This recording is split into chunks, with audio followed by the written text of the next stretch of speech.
Good night.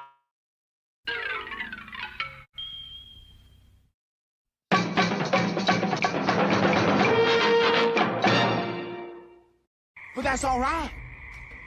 It's me and you. We got a special kind of friendship. I'm not your friend. Sure you are. Fishing buddy? I'm just telling you, you are not the boss of me until you sign that red dotted line. You don't get to tell me what to do yet. You can suggest. You're not the boss of me yet. No, she can tell. I'm gonna duck the gunfire. I gotta tell you, I feel bad. She doesn't have to agree. I feel bad for her kitty right now because fireworks are going off there, and I know how bad it gets here.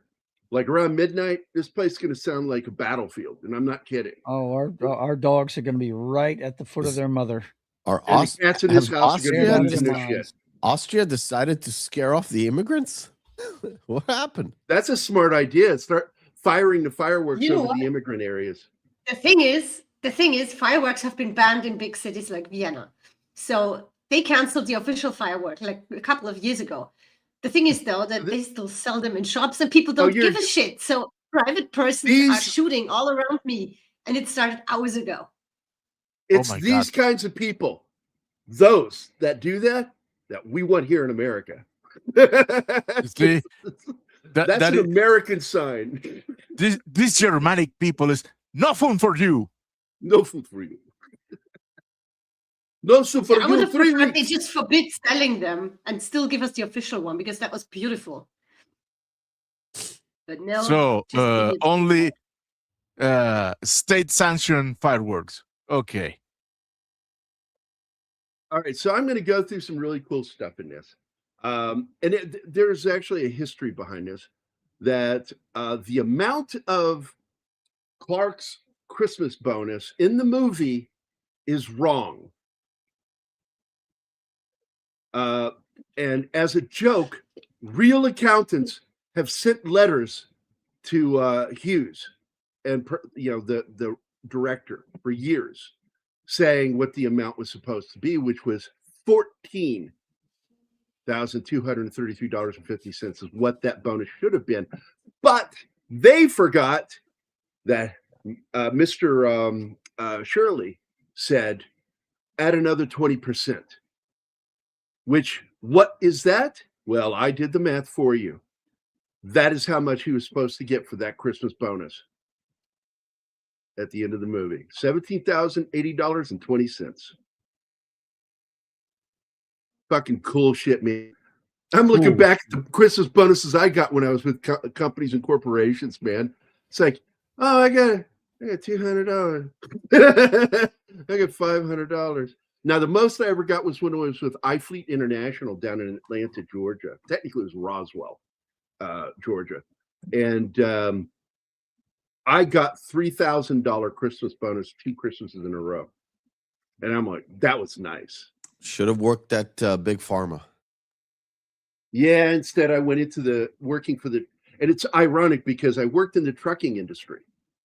But I don't like, at the time I honestly, I've changed my attitude, but when I first started working there, I didn't like truckers. I thought they were assholes. And not because of anything I saw, but because of how they talked. And I would always stop at the truck stop after I got off of work at Days Inn. And I would go over there and have either a late dinner or breakfast when I got off work first thing in the morning. And it was just chock full of truckers. And I heard this one trucker one time say, hey, man, once they get past that 6th wheel, I don't give a shit what happens to them. And he's talking about people in cars. As long as they don't hit the wheels of the truck, if they hit the trailer, he didn't care. And I'm like, you're a fucking prick.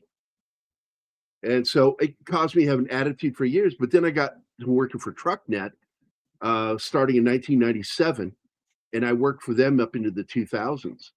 And man, oh man, my attitude changed. I had a lot of friends who were truckers. I still do. And it was just, I heard a couple of fucking assholes. They are not the example for all truckers, that most truckers are very cautious and thoughtful. So Oh, you I'm could say that they are not your friend. Really? I thought they were. Huh. Well, where is it? What are you looking for? That one. That one? Well, we're waiting. No, we have a get on with it. I don't see it now. It's an audio, I think. Ah, here it is. There you go. Get over it! Get over it! Get over it! Get over it! Monty Python. All right. I know. All right, we're moving on, Meth. By the way, before we start the show, I also want to open with a graphic that I posted, and I wasn't sure if it was a smart thing to do, but I don't know. There's a part of me that just doesn't care, and so I posted this to some of my friends privately before I made it public, and apparently it does have the seal of approval from Mrs. Mephisto. She liked it, right? Yep. There it is. Drop the comment, please. Don't tell me And what to do. I said this. I said this during our show about 1941. That when I saw that image of Eddie Deason, I'm like, God, he looks like he could be Liev Schreiber's retarded son. Nah, retarded brother. Well, technically, he's old enough to probably be Liev's dad. You can't unsee it though. Retarded relative, definitely. Yeah, it's the hair, the ears, the eyes. If you really think of it, he is Liev Schreiber's cousin Eddie. Cousin Eddie, oh my God, yeah. And Cousin Eddie's really based on a real person. And so when Hughes created the Vacation film, which I'm going to go ahead and show you this, before the film, there was the article story in National Lampoon magazine. Here you go. You can actually online go and read this. Let me get you the link. You can actually read this original Vacation. There we go. I'm going to put it in the public chat. Read the original story that inspired the film franchise. And this franchise died with this movie, Christmas Vacation. A lot of people don't know that. There it is. You guys can go. It's over on the Hollywood Reporter, and you can read the entire short story he wrote that inspired the movie Summer Vacation. And another cool thing about this is the only film that did not use I just forgot his name from Fleetwood Mac, the singer writer for Fleetwood Mac. Anyway, Stevie Nicks. No, the guy, the one that actually can sing. Stevie Nicks. Him and Christy McVie are the only two that can sing in that band. Lindsey Buckingham. And Lindsey Buckingham, by the way, is such a good guitarist, they had to hire 2 guitarists when they fired him to replace him. He's that good. And Animus watched him play, and she enjoyed the way he did that. And what did you say about that? That's similar to another way of playing that you've seen there in Austria? No. You remember that conversation we had? Not really, no. You brought up a guitarist there, and you were talking about him like a lot during our conversation, how good he was, and that the way he plays is very similar. But this is the first film not to have Lindsey Buckingham on the soundtrack. They had their own song just for this movie. Hi, Yeah, it was one of the Sherry. Hi, Sherry. Oh, that who? was one of the guys teaching us. One of the guys teaching us at Benedict Boyan, the monastery where the Carmina Burana was written. I went to a guitar camp, week-long guitar camp, and one of the guys teaching us, he played like that. Now, was Carl Orff from there? No, That I don't know, but it is said I that think he was he's staying in the monastery when German. he wrote it. I don't think he was Yeah. Austrian. I think he was German. Yeah. So I want to get to our friends watching the show right now, live with us in the chat. We've got our good friend Gambit here. Happy New Year, pre-New Year. No, it's coming, man. It's coming tonight, man. It's like how should I say this? It's like Peter North in a money shot. It's Don't. Oh, don't. Gary, can you please pin up the comment with the link to the story in the chat? Yeah, I'll have to go to YouTube for that. So, but yeah, I can do that. Hold on. He was Bavarian, actually. I looked him up. He was born in Munich. Very cool. Very cool. I've always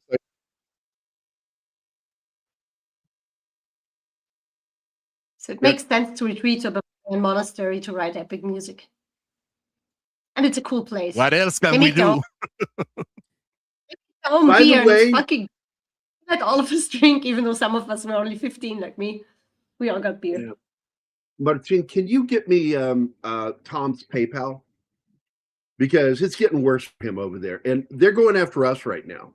They have hit us with multiple claims on shows that have been sitting around for years.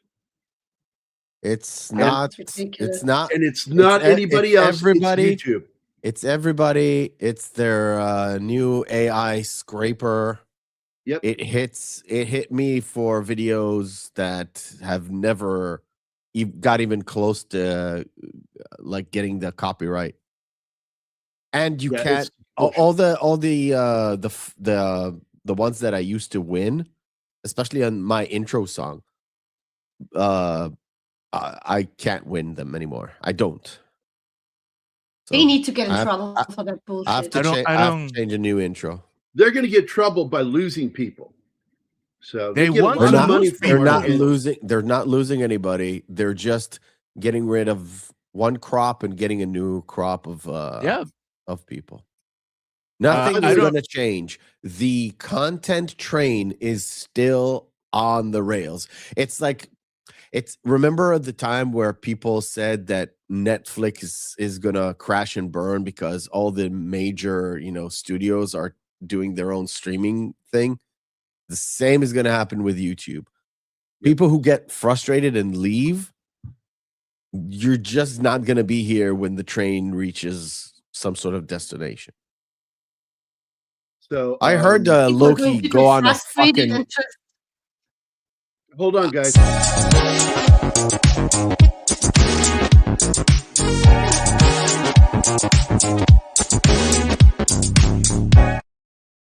There we go. Go ahead. I heard Uh, Loki go on a tirade today, and well, there he's was saying quite- the same shit as me though about this. where He was doing where it. I at some point, Gary, I had to leave because there's so much doom and gloom I will have in my life.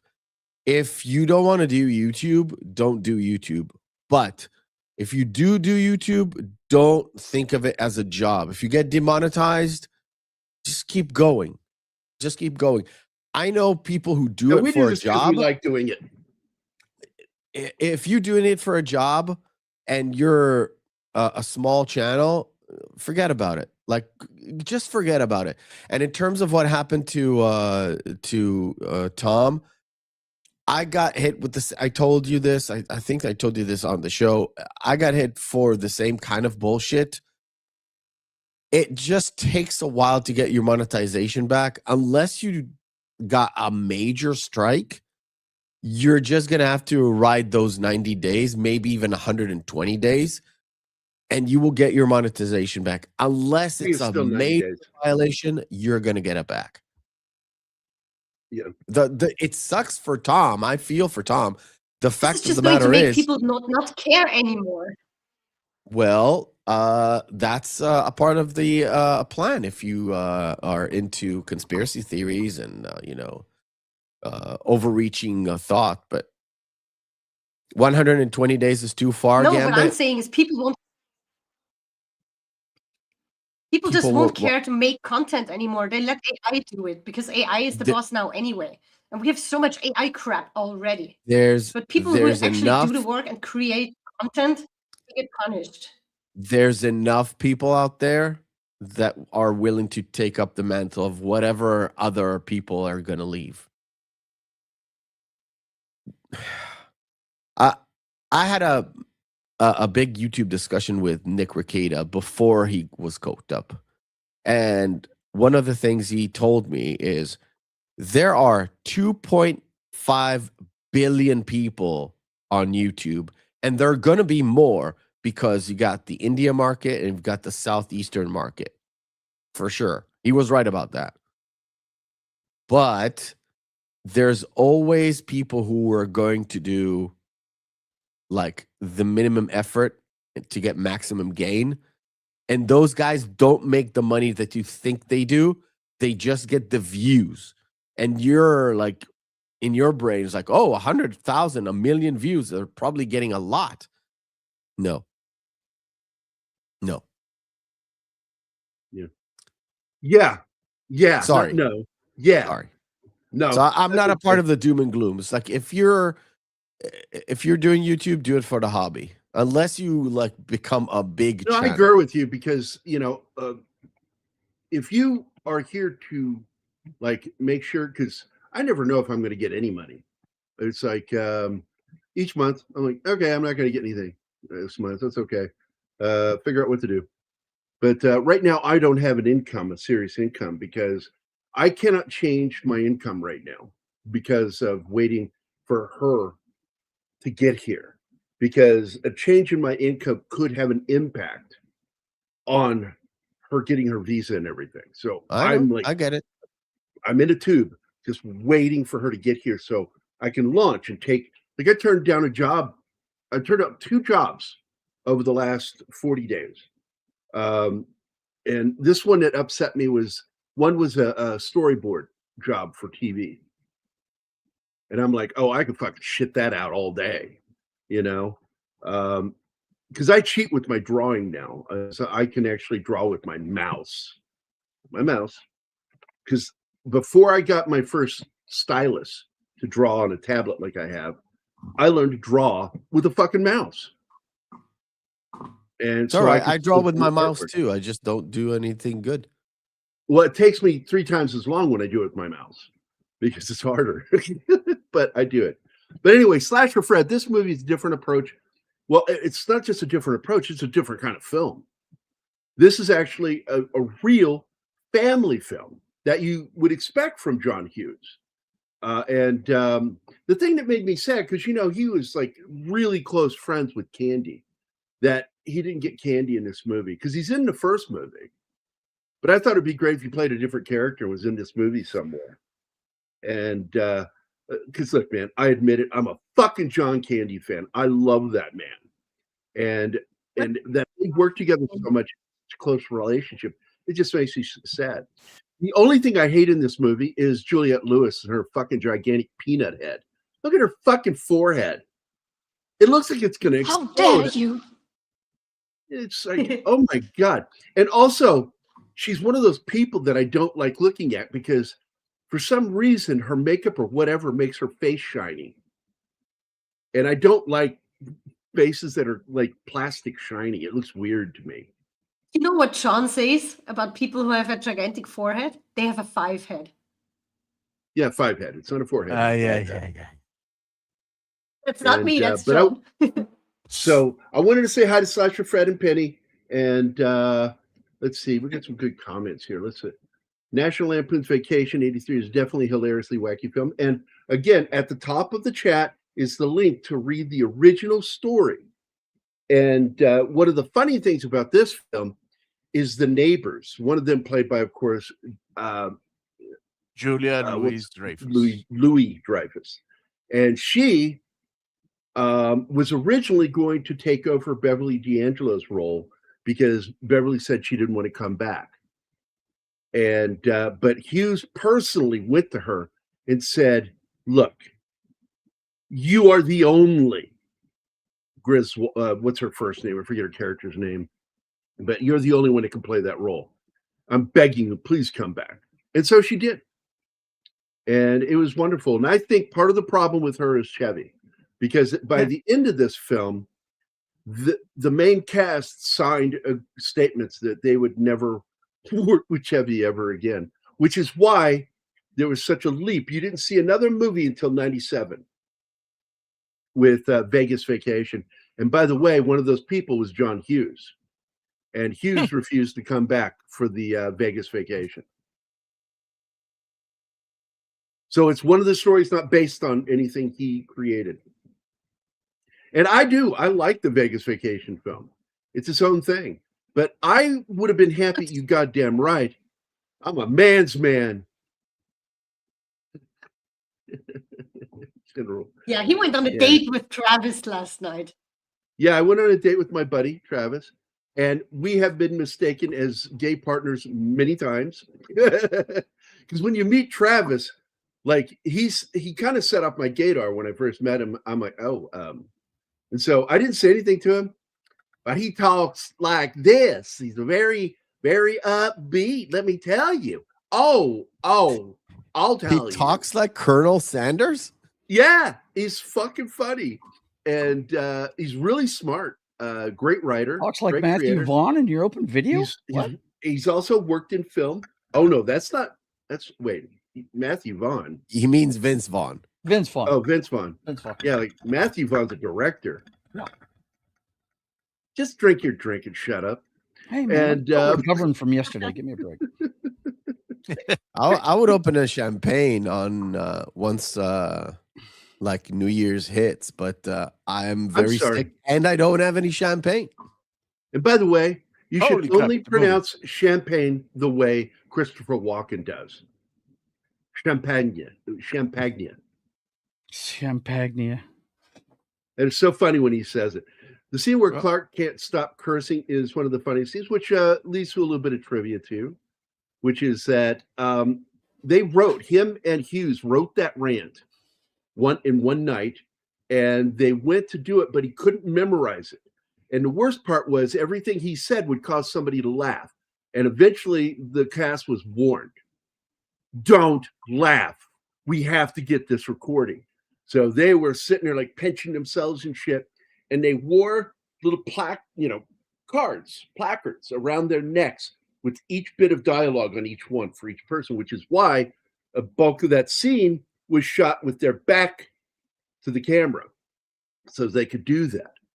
And he pulled it off. Also, there's a lot of hints about the entire story in this animation. By the way, the animator specifically hid the house. It is in the animation, the Griswold house. Now, what? I want to address the public and telling them that we have altered the slideshows so they look like drawings. The movie don't look like this, and it is for because protection. Our last one, 1941, got claimed, and we're going to have to blur it. The entire I'm just tired of YouTube. We have no trouble with Rumble. Of course not. Final film of Mae Questel. That's right. She was voiced. And no money off Rumble either. He was 97. Yeah, I get paid. I get money from Rumble. Not much, but it's like a few dollars. But final film, but I don't put a lot of effort into it over there. We should. The final film of Mae Questel, whose film career began in 1930, is voice of Betty Boop, that the Fleischer brothers created. That's right. She was in her 90s, and what's so funny is she thought this was a serious movie. So she kept delivering her lines kind of dramatically. And she thought that the aunt was supposed to have dementia, which I think she actually had dementia. Yeah, the actress. The actress did not have dementia. Really? The character man, she's so weird. She is so fucking weird. She's really thought this movie was a drama. She's a vaudeville actress. What do you think? It's like saying it's like saying a British person is a Shakespearean actor. Vaudeville, they were trained, first of all, to memorize tons of lines, and B, they had to be dramatic when it needs to be dramatic. They had to be comedic when you need to be comedic. They had to sing properly. They had to dance properly. It was a real thing. People forget it. That's why Bob Hope. What is that? Oh, shut What the is fuck this up, Gary. vaudeville? Stop fucking with people, asshole. What I really It's a like is that they were it's a scared. village in which you only have video on demand. That is Vaudevilla. Yes, that's where Fred Clark starts cursing and kicking all the gnomes in the air. I know, it's fucking funny. And the problem was it was breaking up the cast because it was so fucking funny.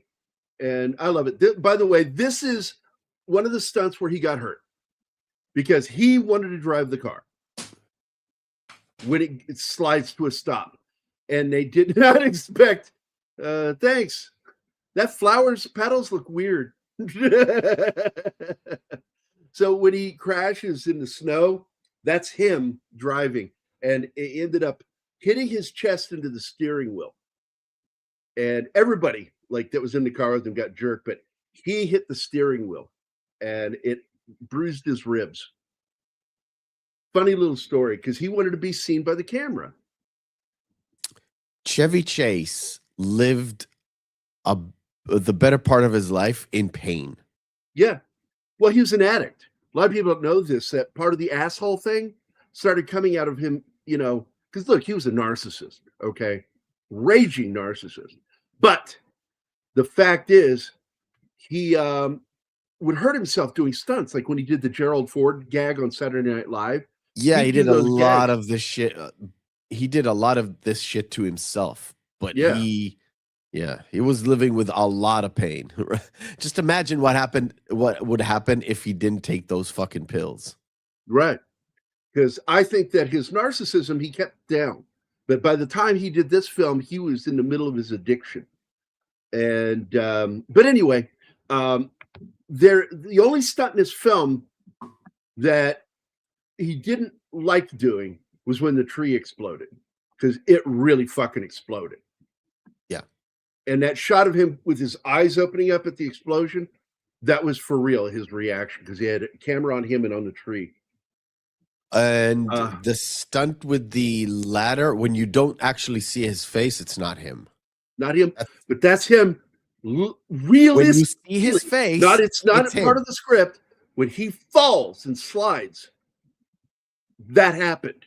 Yes, And exactly. The grunt he makes when he catches himself was real, and it's Was in the real. movie. Was Hughes actually liked it real. so much. He says we got to keep this in the film. So the director agreed, and boom, there you are. So you actually get to see him get hurt a few times in this film. Yeah, for sure. Because they said it, you know, in the making of every injury he got is on screen. Yeah, because most of the stunts like the whenever you see him like not cut himself but staple himself or fall or go through the floor of the attic, essentially it's when you see his face, it's him. It's him doing It's that him. stunt, and it's a stunt. It's a Yep. gag. Okay, so I fucking love this movie. It is one of my favorite Christmas films of all time. Ironically, I haven't seen this movie since the 90s. And I'm like, I told Anima, I said, I had such a good time watching this. I want to do this every Christmas, you know, for just her and me, just to watch some of these great fucking Christmas films. And this is one of them. And it really is at heart. It's a real Christmas movie about family. I watched this when I was like 10 or 11 years old as a part of, like, I didn't know the Griswolds was a thing. I didn't even notice it. I just thought it's just a funny movie starring Chevy Chase. But when I put stuff together, it's like, oh shit, it's the Griswold family over and over and over. By the way, this one is the best one. And then I haven't watched it in a whole bunch of years. Then we covered this thing like 3 years ago, I think. I think in our first sort of Christmas season, we covered this movie. Yeah. And it's my favorite vacation movie of the series. It is. No, this is the best one. And while we're talking about this, let's go into this. So this is the issue that it appeared in National Lampoon, which, by the way, was an R-rated comic, okay, or magazine. And it was supposed to be up there where only adults could get to it. But they put it in, as with heavy metal, down in the comics area. And I picked my first issue up, And the first issue I got was the one with the dog with the pistol against his head. It says, if you don't buy this magazine, we'll shoot this dog. I got it, and I'm like, this is the magazine that I will only read for the rest of my life. It is the greatest thing I've ever seen. Of course, it's not true, but I believed that when I saw it. I'm like, I love this. And I remember buying this issue, and here is the original story right there with the original artwork. They always had artwork of the fucking, family, the Hughes family. This is great stuff, man. So I'm going to read to you what I wrote about something in the film. Okay, so the neighbors are based on the real Hughes neighbors. And when those neighbors saw this movie, they got so fucking angry that they sued Warner Brothers and the writer. And they ended up settling for, I think, $90,000. But the anger with these neighbors, because they hated the Hugheses, they constantly complained about their Christmas decorations. They would write fucking letters to them. And I mean, hate letters. Like, I fucking hate you and your fucking children and the goddamn Christmas lights. We can't sleep with those lights. This is real fucking story. Okay.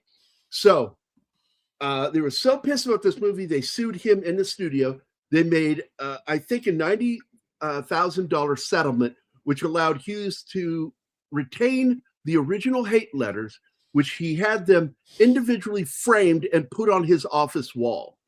Every letter. And when he tried to go to shake his hand, when all was said and done, the guy hated him so much, he turned away from him and said no. He just hated the fucking Hugheses. Hated them. Loathed them, their existence.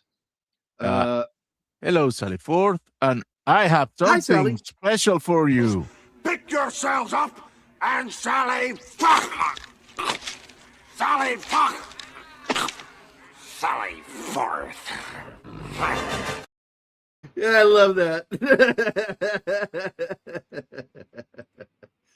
Oh my God.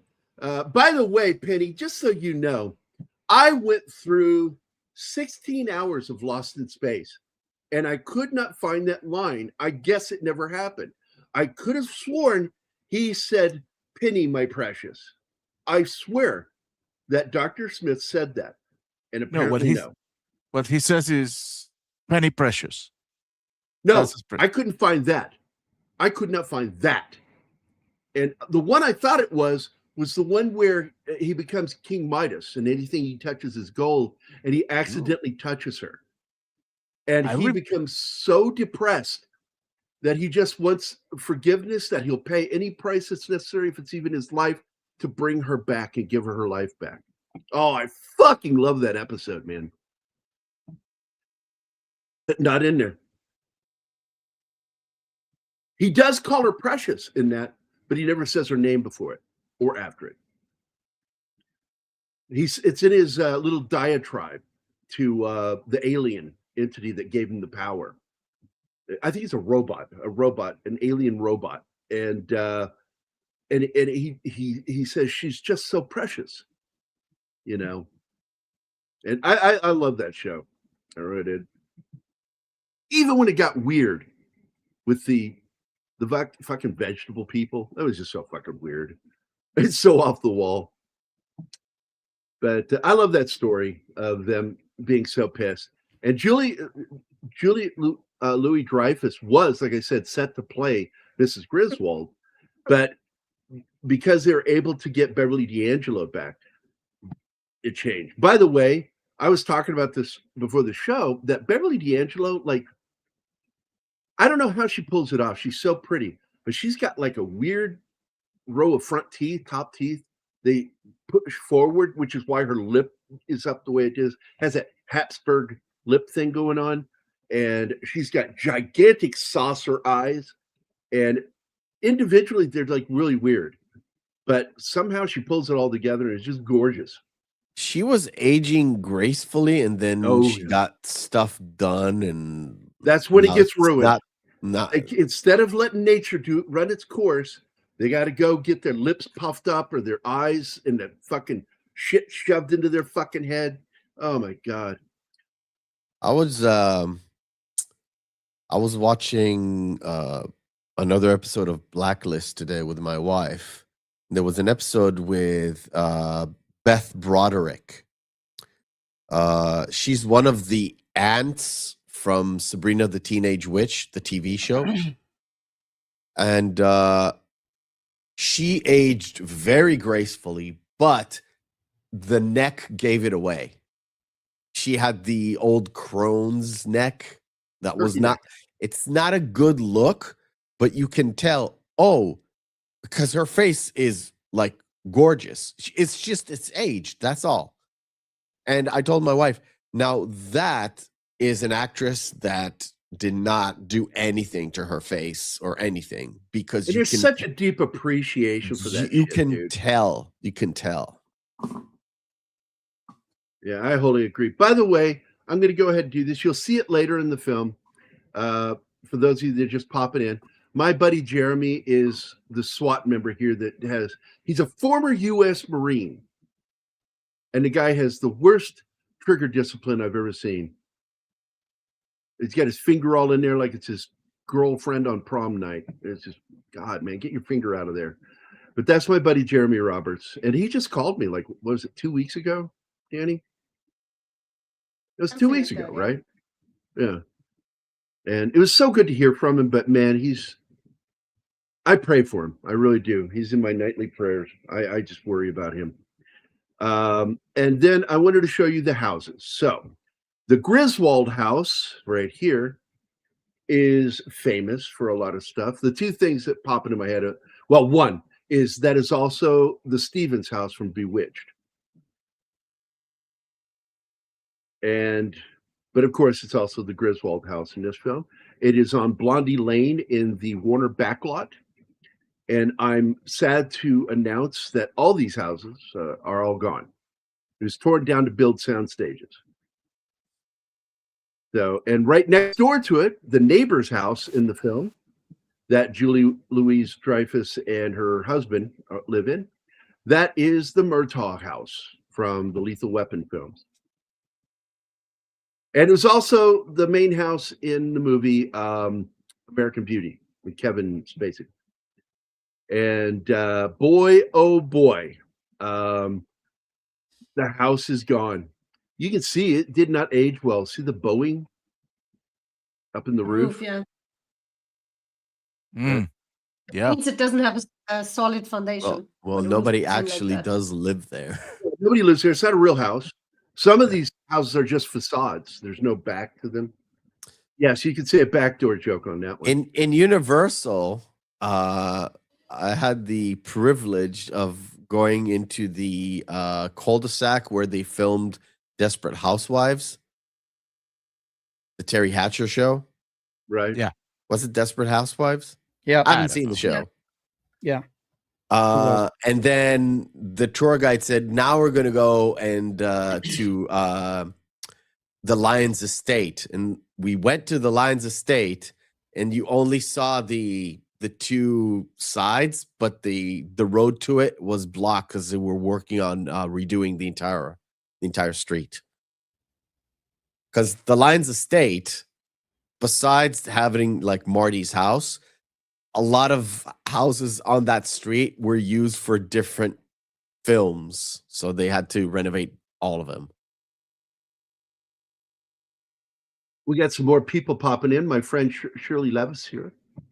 Read by Nature. D. Bud Martin, of course. We noticed you were here, and I didn't say hi to you, and I apologize, my friend. And of course, we played a video for Sally Forth.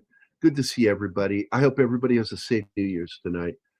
I made a decision after 35. I go nowhere. I'm going to have a party at my house. If nobody comes, that makes me even happier because I like being alone. Gabbett says, I envy meth right there. And then he does a hashtag. Yeah, he envies you. Well, not everybody looks like. What for? Because Going of your to those look. places, Murph. Yeah. Meth doesn't understand. He lives an interesting life. to other Oh, people? I live a very boring life with moments of interest that I've set for myself. Look, So F.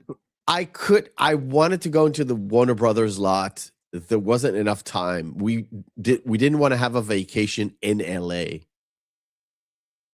And we saved a whole bunch of money to go there and not think about the money. And I'm so glad we did.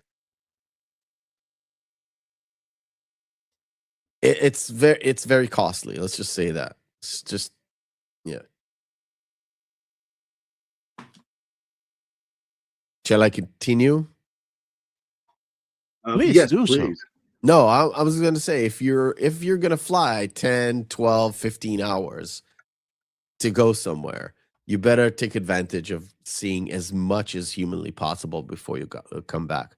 And for me, besides going onto these places that I really wanted to go through, like movie places, especially in New York, for me, it was like being as relaxed as humanly possible.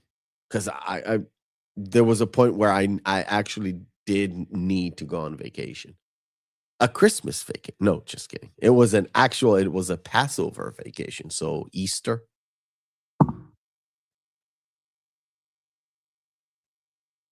Was it good? What? Watch things Was out it- in the open? Yeah, your vacation. Did you have a good vacation? Yeah, I did.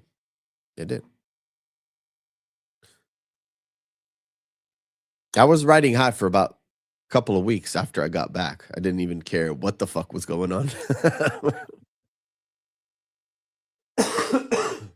I am updating our information, Martin, and adding where I get a lot of my information from. A lot of the information I got was from the reunion for this film, and from an article in over on MSN from Entertainment Weekly. So technically, it's Entertainment Weekly, and so I put the link to the article in our show's description. I'm saving it now. Good. Good, Gedrikin. Good. What? Dude? Is there a reason why you said it? Forget about it. Nope. Okay. Forget Forget about about it. it. Forget about it.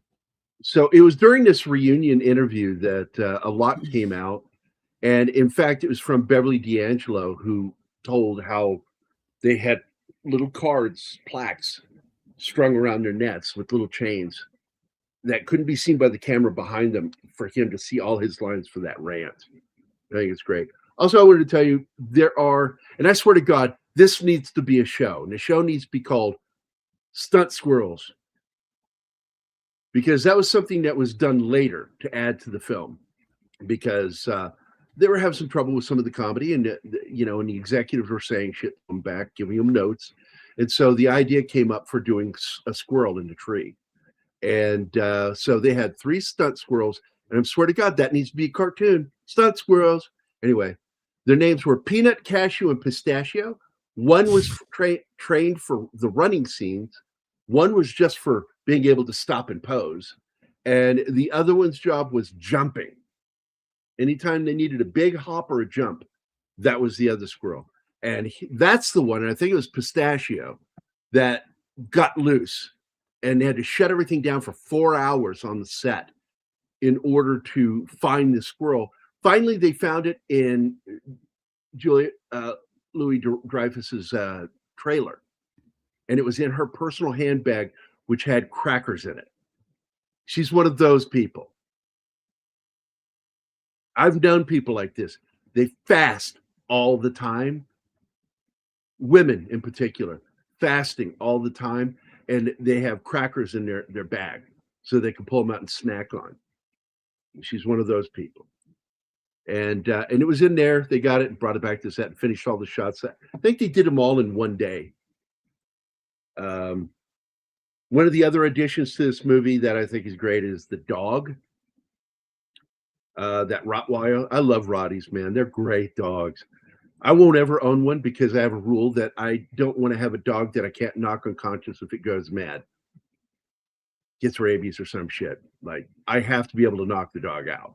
And I was hanging out with my my Italian buddy Jim Hillsoppy, and he had a Rottweiler, and man, this guy was a bodybuilder, but he was a fighter too, and we used to spar.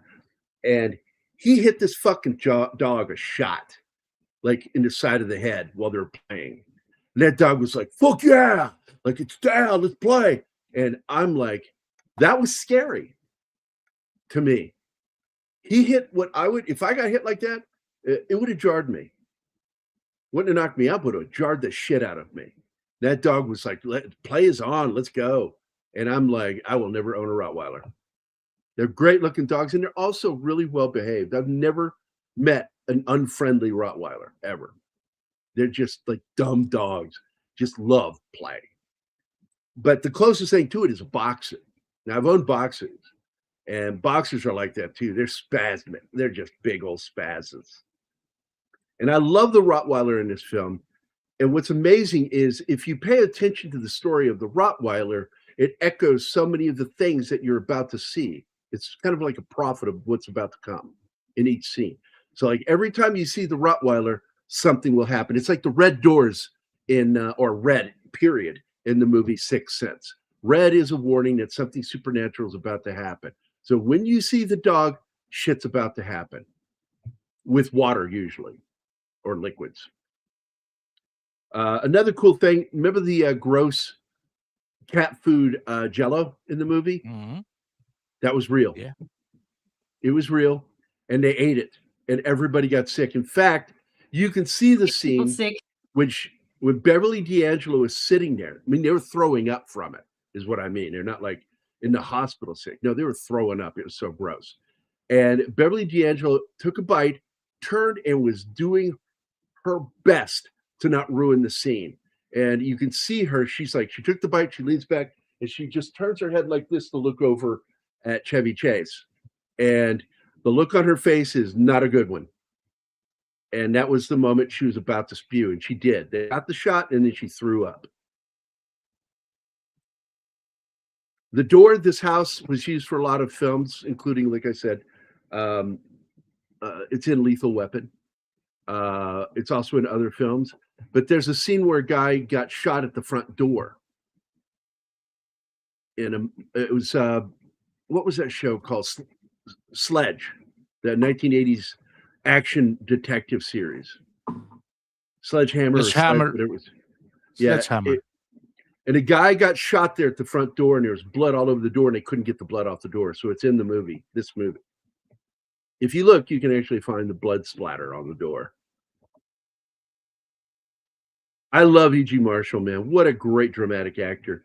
And of course, he's doing this character very deadpan and serious, which makes it even funnier because he's an asshole. Now, I like it at one point, he starts to say something sarcastic, and Chevy Chase is, Clark fucking goes, none of your shit right now. I am not going to deal with your shit. And he shut him down. That was like right near the end where everything's falling apart. And also the Advent calendar was an addition by the director, and he specifically put in German art from his childhood into each one of the Advent windows, which I thought was really cool. Oh my God, the lighting. 9,000 lights. And somebody did the math. They said if the Griswolds had lights like that, even in the 80s, it would have been about $3,000 to $4,000 for the month of electricity used for these lights. In which today that's like about $9,000. You know, my buddy, All My Feelings, is from Chicago originally. And he said if that house would have lit up like that, it would seriously compromise that entire neighborhood, if not a lot of that town, a lot of that suburb. Absolutely. For real, and on for top real. of that, it would have been one of those things that could be seen from space. maybe not in space, but he said it would You actually jam see the that power supply and then just flicker when the away lights and die. finally come on. Yeah, he went blind, by the way. When the All the lights shots finally of come, him, you see a person. Chevy went blind when that actually lit up. He lost his ability to see. It was so fucking bright. So when you see him stumbling after the lights are turned on, that's because he's actually blind. Also, the electricity that was used in one scene where he gets shocked was real. He was hit with 5,000 volts, which won't kill you, but you can feel it. And apparently he complained and said that his right arm kept going numb because that's when it was being hit by it. And it would go numb and he couldn't do anything with it. And so they went over and talked to the props guy and they fired him for using real electricity. Like, what the hell is wrong with you? Can't shock the fucking actors. It was already a dangerous set. And like I said, every single scene where Chevy Chase got hurt in this movie is in the movie. Nothing was cut.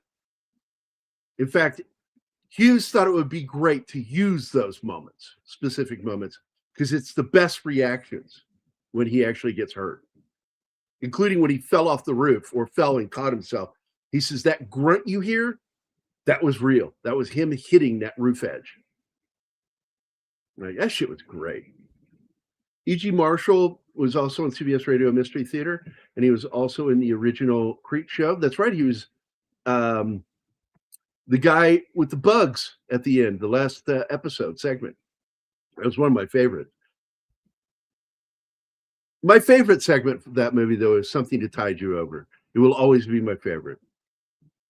With Ted Danson and Leslie Nielsen. That shit was great.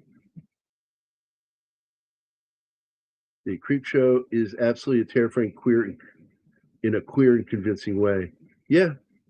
And oddly, ironic, I hear the movie also likes dick, so yeah, you could say queer.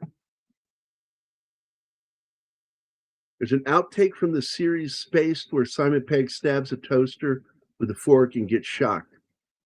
I watched a show and I don't remember that, but I'm sure it happened because there's a lot of goofy shit in that movie or show. Yeah, again, to remind you, it's not the volts that kill you, it's the amps. Volts hurt. They can even burn you, but amps are what kill you. Yeah, Tales from the Crypt was a great series. Also, Eddie's daughter in this, Cousin Eddie, the little girl with the matted thick hair, had just the biggest fucking ridiculous crush on what's his name from Big Bang Theory. Yeah. She was like in love with him. And I can't remember. There's a story about it and how he was nice to her about it. Didn't it come out under the reunion thing that they talked about it? Yep, that's where it came from. I said it's in this description down below the show that I put the link there to the article from Entertainment Weekly. I didn't put the video. I'm not reading it during the show, Gary. Oh no, I'm just saying. Yeah, that's where I got it, and I wanted everybody to know that much of my trivia for this film was from their reunion, and a lot of shit came out, funny shit, and it's on YouTube. Go watch it. It's a great little reunion show. All of them were there. Chevy was there. Randy was there. Randy came out of hiding. I'm not sure from which one of them I'm more surprised, that Chevy Chase showed up or actually Randy Quaid showed up. I don't know. I think Chevy is it's a little bit more far-fetched for me. I'm hoping he has some kind of awakening. So he fucking understands how much he has ruined things for other people and made things more difficult for them, not for the better. Joel McHale never talked about him for a very long time, but there was a point where he was like, yeah, Chevy ruined the show.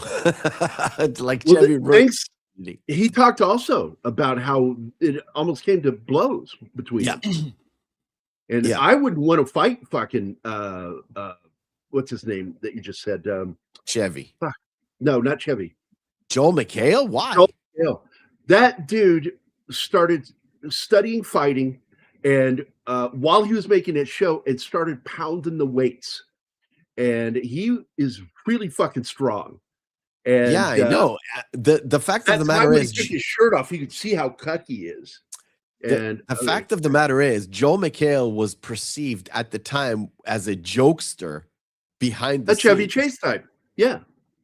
But the fact of the matter is, he was almost the most professional guy on that show, which I found like seriously funny.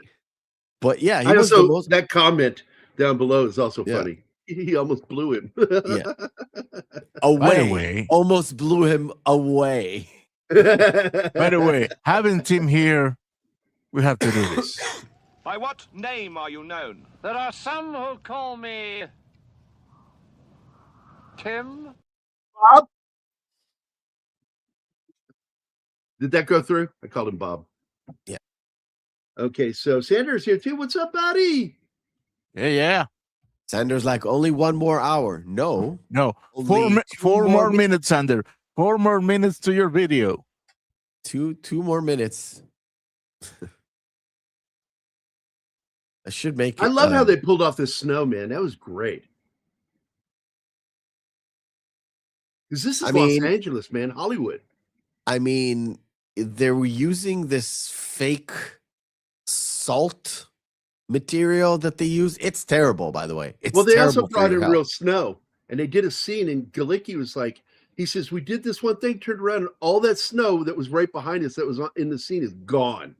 Yeah. It was just gone. It Yeah. melted so fast. All right. First thing you learn in walking in unfinished attics, walk on the beams. Yeah, walk on the studs. I don't.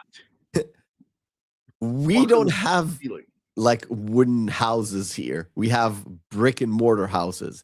And I know you're not supposed to like press on that. It's just the most flimsy material ever. Because it's supposed to be. A lot of it is sheetrock. Sometimes it's just drywall. Yeah. Man, you're gonna go right through it.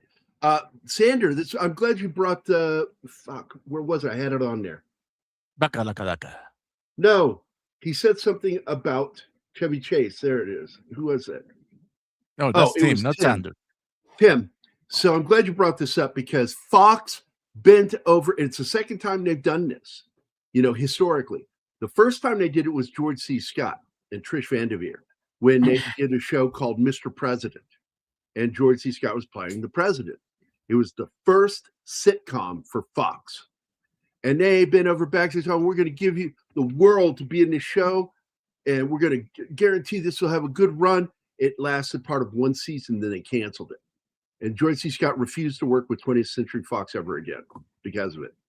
And then I they hear did the same fireworks. thing. It is officially 2026. Here. Well, it's either that or Mephisto. Pal- Happy New Year. the Palestinians No. are at it again.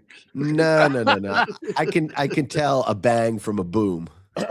Yeah. Well, see, here in the U.S., we use mortar rounds, and every single veteran friend of mine does that when they go off. We twitch.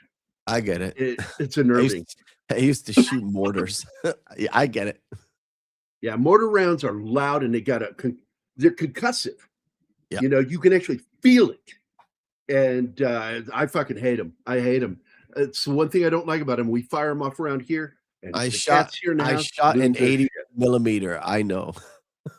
So let's go back to that question or the statement about Chevy Chase. And it's so fucking true. Okay. They bent over, sucked his dick, did everything to get him to do this talk show, promised him the world, and then canceled it first season. Like, they don't give anything that second season unless it absolutely has the ratings they want. The show didn't quite get it. It's a huge competition. You got to give it a year or two. But not Fox. They lied to him and canceled him. And he was very bitter about what Fox did. I would have been too. because they made promises they couldn't keep or didn't keep. And then, of course, we got the Bakalakadaka one here. There we go. So let's get down to Bakalakadaka, and I'll play it for you. I'm getting right to it. I'm really doing this. I'm not kidding. You want a drum roll? Yeah, I'm so serious. I'm really gonna do this. I'm Want a so doing drumstick? this. If I could just be in the right fucking studio to do it, I'm doing it. I'm getting there. Do it now. I'm trying. Oh, I'm trying so hard, and it's where the fuck is it? He said hard. There it is. I've got 5 terrorists going southeast on Bakalakadaka Street. Hey, this one's for you, Mephisto. Surprise, cockfigs!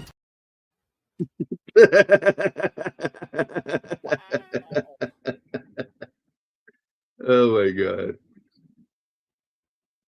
I This is want you me. back on Military Mondays, man. I liked it when you dropped in a couple of times. Hey, look it's who's a here. tough time slot for me. I I mean, I'm buddy. awake, but it's dinner time. I just get such a kick out of you because I like being on there. Look, don't get me wrong. These civilians down here, Anima and Martin, I love them. I love them. But I like it when my vet buddies come on that show. We hang out and we talk shit. And nobody talks shit better than fucking Pope.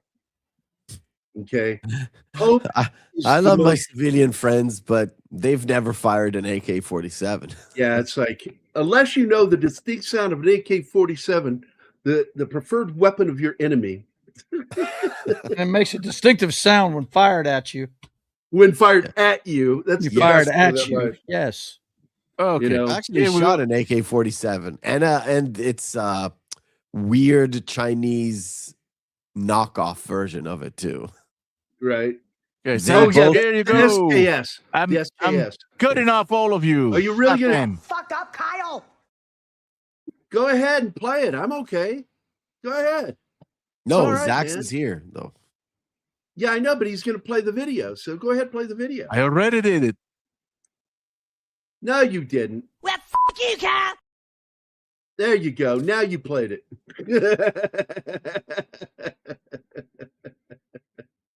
You got to wait. Sandy, you got to wait for that with the credits because I took the other video out.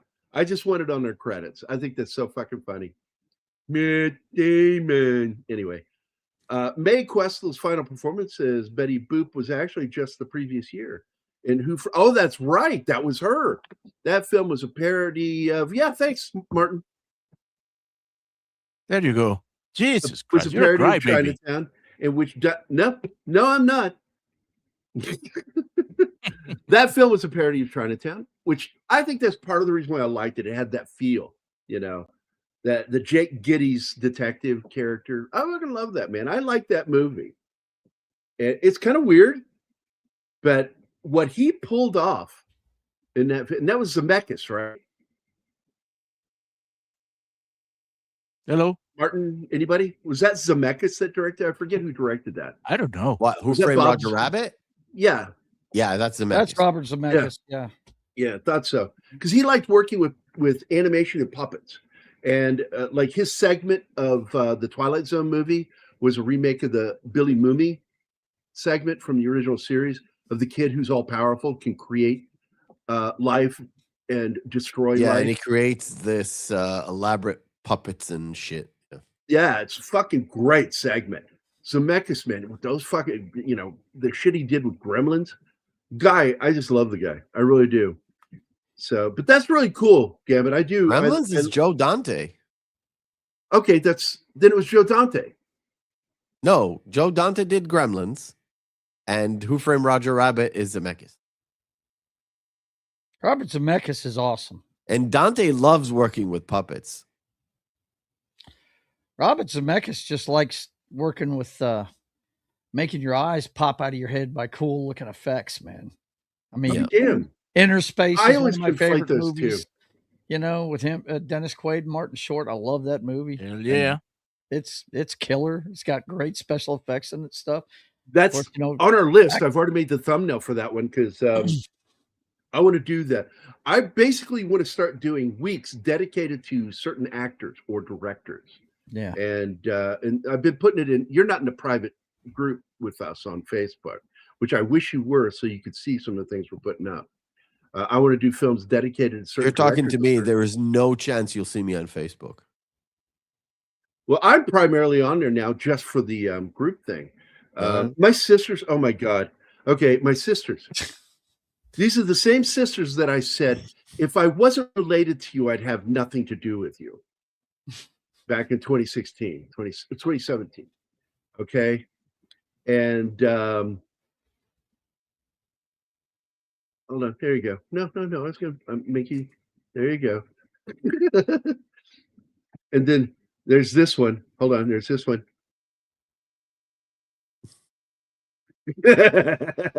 Mine is better. I know. You're a good graphic artist. Yeah. No, I've given you the live puppeteer show. What I'm gonna do is I'm gonna clip the stormtrooper saying, "Move along."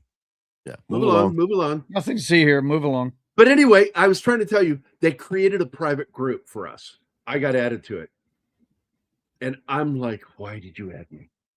And I just don't know how to talk to them. My sister called me the other day, and it was like just the most weird conversation ever. I just do not want to interact. And Christmas is just something that I want my daughter, and that's it. I just want my daughter. My sons are off rolling their own balls of shit. They're doing their own fucking thing. I just want my daughter there. That's all. That's it. I don't want to have big family reunions. I can't stand most of my family. I love them. Can't stand them. And that's why watching this is not sad to me. Oh my God, look at that house. This is where he went blind. Look at those eyes.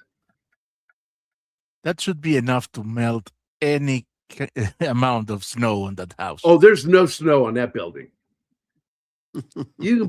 Today we have LED lights which give off no heat, so you can put those up there, and the snow just goes, "Hey, look, I look pretty." Anyway, so what do we got going on here with Sander? What the fuck is this? Oh, he's feeding snow. Oh, okay, I get it now. Yeah, and we talked about that Slasher a little bit ago. Or as my daughter once said, what was it? She goes, way back ago. And I'm like, why did you add a go to that? You don't need to. Way back is all you need to say. She goes, well, is it the way it's said? I mean, no, you sound retarded when you say that. Don't do that. Shanatsky. Anima was there the other day, and my policing of my daughter's speaking has had an impact, didn't it? Hello, Anima. Calling Anima. He's feeding her cat. So Anima was amused by it because without me saying anything, my daughter says, well, me and she pauses, she goes, says her friend's name and I, and she emphasized it, and then she looked right at me when she did. I could see her looking at me, knowing that I wasn't approving of her grammar. I really feel like I got to press on her because she hangs out with these idiots, and they're really good people. They're funny, but they are idiots. And they talk they say words like literally. I say literally. They say literally, like literally all the time. And like we went to this place, and like it was in like a single paragraph has the word like 25 times and literally 3 times. Literally. How about actually? Never. Never uses that. She always uses literally. And so I've been getting on her about it. Anima will, when she finally shows back up or wakes up. Oh my God, what if her cat ate her? We kind of skipped over one of my favorite lines is when the boss comes in and with his entourage is like, Merry Christmas, Happy Hanukkah, Merry Christmas, fuck you. Like, yeah. Fuck you, go to hell. Go suck the boss's Die dick. slow death. Yeah. He just, It's like he goes to the line at first and he's being pleasant, and then he just starts saying shit to him in the second half of the group. It is fucking One of funny. my favorite parts of that of the movie is that because it's so Chevy Chase humor, and I like that. That's Well, to be fair, his- that's why Joel McHale was so good because he has that same kind of humor. exact same thing, and Bill Murray does too. And the movie he did about National Lampoon's, he played Chevy Chase in that movie. I don't remember. Oh, what it's yeah, called. It was a he Netflix did. movie, I think. Yeah, it was good. It was good. I liked the film. Yeah. And then later, the actor that played Chevy Chase in this SNL movie, which was actually really good, him and the Belushi actor were just fucking fantastic. And the scene between Chevy Chase, his girlfriend, and Milton Berle was worth the price of admission. Because there was some shit going on behind the scenes with that. And Chevy was getting pissed because Milton Berle famously has a giant fucking dick. Okay. And that's involved in the conversation. And I'm just like, oh my God, they went there with that movie. I couldn't believe they did that. Yeah, they did. By the way, Brian Doyle Murray reminds everybody of a boss they've had. And we had a bad boss like that just was not personal at all, you know. And like I brought up earlier, the Christmas bonuses, and I remember them with 3 of the companies I worked for, was so essential to having a Christmas because the pay sucked. I like that every single one of the gifts is the exact same thing. Of course. Which is why they're laid out that way. And I forget, what is it, a Rolodex or some shit like that?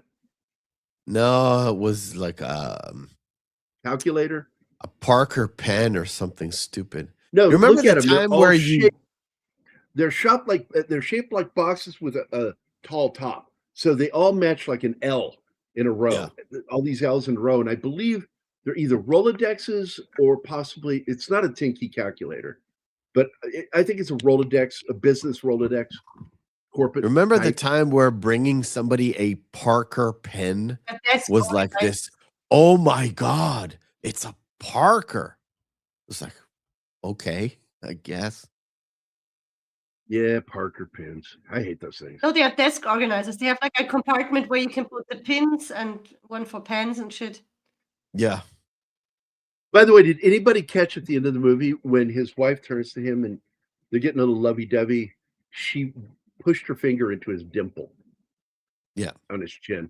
And I thought that was funny because I actually have a cleft in my chin too, a little dimple. As my friend Mac calls it, my dick rest. No, it's a butt chin. Like Peter Griffin. Yeah, the butt chin. Looks like another butt. But mine has the little groove in it right here. Little dimple. Little My cleft. brother's got that too. I look just like my dad. The only thing I didn't get was the chin, the butt chin. My brother inherited the butt chin and looks like my mother. Yeah, it's really weird. He just says your mother has a butt chin. No, my father has that. Oh, said, well, "My you said he brother got it from looks your like mother. my mother, except for the butt chin. Oh, except for the butt chin. Okay. Yes. I didn't inherit the cleft. My brother did. But I look exactly like my dad. You've seen pictures of Dad in the round brown when he was a drill sergeant. He can't Goddamn deny right me I at all, have. man. Good looking dude too. Yep. So what happened with you? I know. It's the lack of cleft. That's what it is. It's got to be, right? My face is a giant cleft in the chin. I paused it here for a second because I wanted to say something cool about Randy Quaid. Randy Quaid is one of the characters based on a real person who would say and do some of this shit. Okay. And so Hughes worked with him very closely on explaining who this guy was, the real guy. And so he got he fed on all this information about this guy. And Hughes was so impressed with how he brought that character to life, just like the real guy. And in fact, to help with that, when they pulled that vehicle, the RV, up on set with the license plate, Anima, do you remember? Are you even here? the tag license plate on the car was egg with one G, E-G, Nog, N-O-G. Not That was I the love license. Uranus.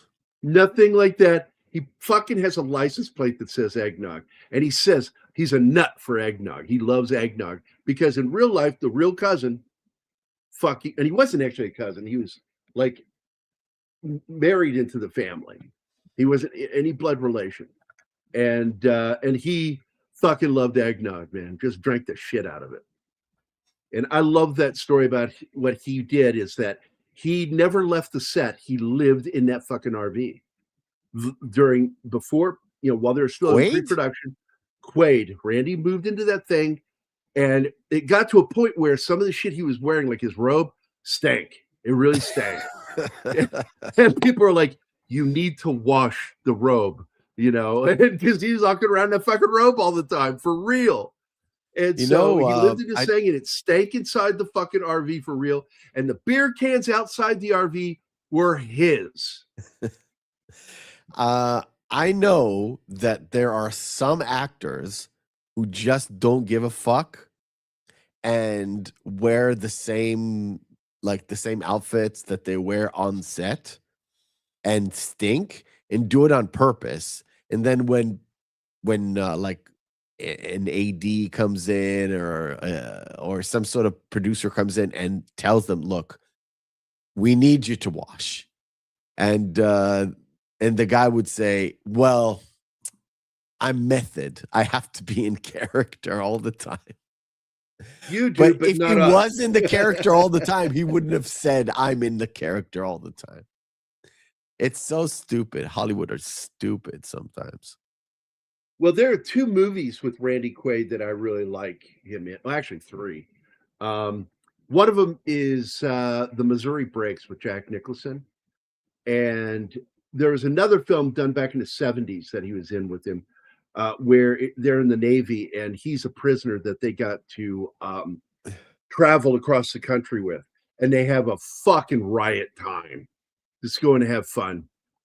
And then they got to drop him off and put him in jail. And they've got a relationship with this guy now. They like him. And they have to deliver him to this fucking military jail. And I love that movie. I forget what it's called. It's a great film. Nicholson and Quaid.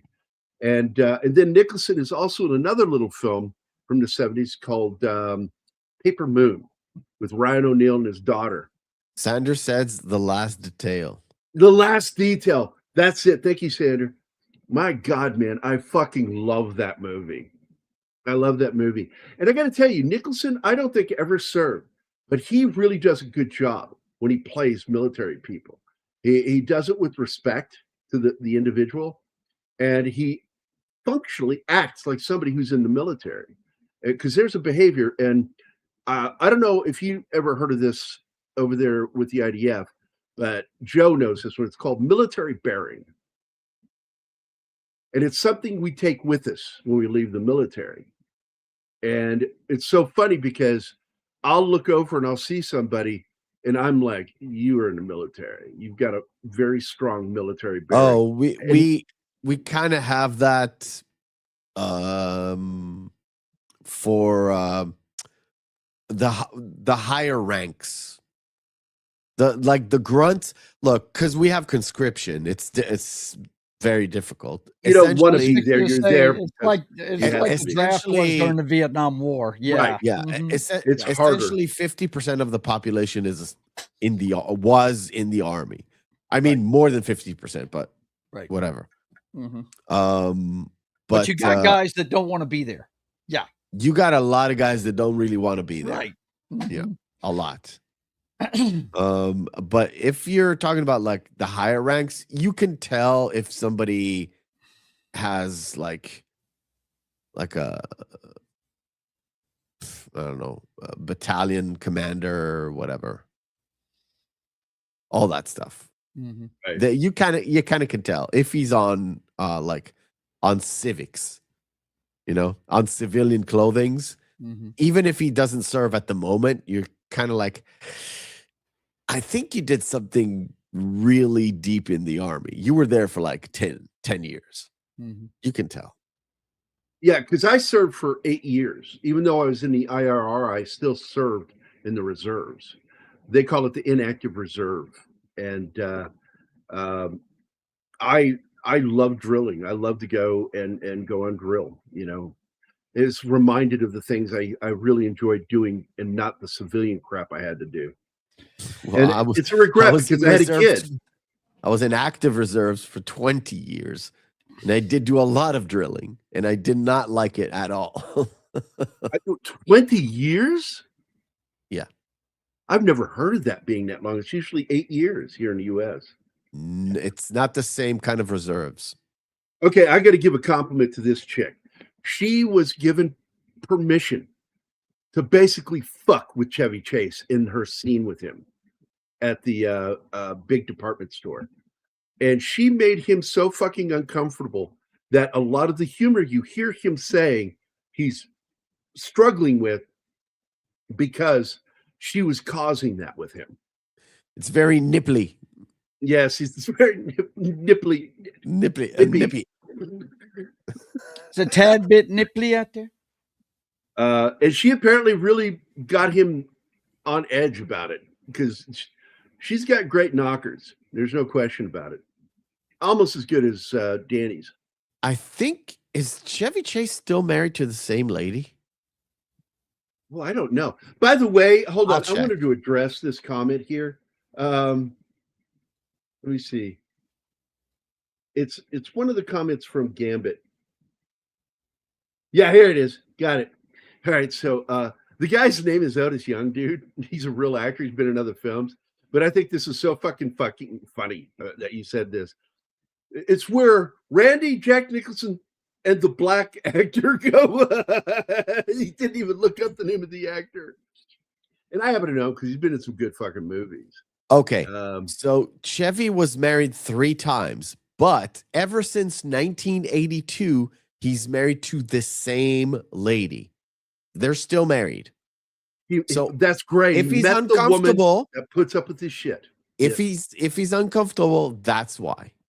Yeah, because he's married. There you go. And apparently he was very uncomfortable because she was giving him looks. You see the look she was giving him. It's all on camera. And this scene where she's coming up out of the pool was a callback to, of course, the first film with Christy Brinkley. And another callback is when they're drinking the eggnog. They have the mascot for the park that they went to that was closed. And then they kidnapped poor old John Candy's character to open up the rides for him. And that's the girl I was talking about. She has a crush on the other kid from Big Bang Theory. But I will tell you my favorite film of all time with Nicholson, Marlon Brando, Randy Quaid is the film The Missouri Breaks. That is one of my favorite Westerns of all time. But it's on my list, top 10 list of favorite Westerns. Great fucking movie. Oh, what's his name from Alien is in it too. The First Kill by the John large Hurt. alien. No, John- the guy that gets killed by the big alien. They don't know it's big yet. He played Brett. Yeah, Great fucking actor. I can't think of his name. yeah. I can't. I see his face right now because he was in the Mm. Hulk movie too. He says, "You might need some clothes." He says the Banner. You might want to get some clothes. You're naked. Great fucking character actor. And anybody who's not seen The Missouri Breaks, I will cover that movie. It's gonna happen because I fucking love that movie. And I love the way one of the characters gets murdered in it. It's one of the best movie murders. Harry Dean Stanton. That's it, Harry Dean Stanton. Great dude. What I love about him, personal like interviews, I did a documentary about him, and him just sitting there in his living room, strumming guitar, singing old songs with a matchstick in his mouth. Oh my God, when he takes the power saw and cuts the top off that handrail, cracks me up. Just fix the handrail. He just saws it off. It rattles. By the way, the lighting and everything in this scene, anytime they're around that table, was done intentionally to look like a Norman Rockwell painting, to sort of like do a parody of that painting. And it was all fully intentional. The lighting, everything. Yeah.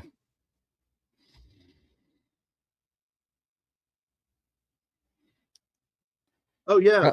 Thank you. Probably one of his Saturday Evening Post covers or something. Oh my God, dude, that scene, they almost die because he can't stop looking at her. And the funny thing is, he's in love with his wife, and his wife is super hot, right? Mm-hmm. But man, it's such a typical guy thing. I was fixing to say, he's a dude. He's What are you a gonna dude. do? Sometimes our eyes get us in trouble. I tell, like Anma and I've talked about it. I don't care if she ever looks at a dude. As long as her love for me never changes, she'll never cheat on me. That's all I care about. And because I know we're human, we like to look at shit. And I absolutely love looking at asses and tits. I really do. And if I see a good camel toe, yeah, I'm going to try to sneak a picture of that. So this stuff that he's pumping into the road, by the way, in these scenes, when he pumps into the gutter. Oh, we have a visitor. Oh, wow. With all that fucked up mic sound, it's got to be Keith. Oh.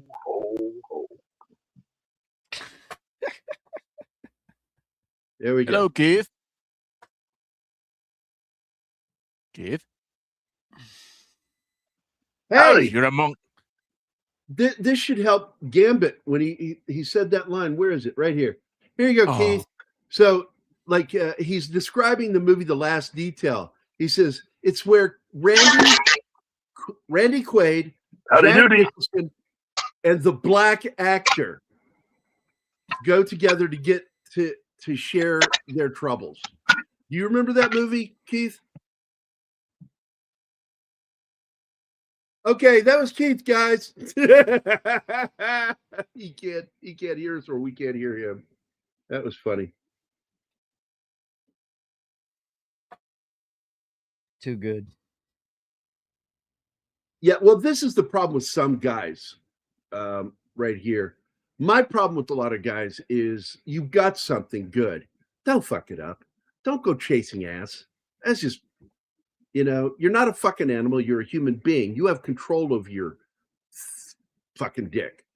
You don't have to stick it in everything. It's fucking, that's right. It grosses me out.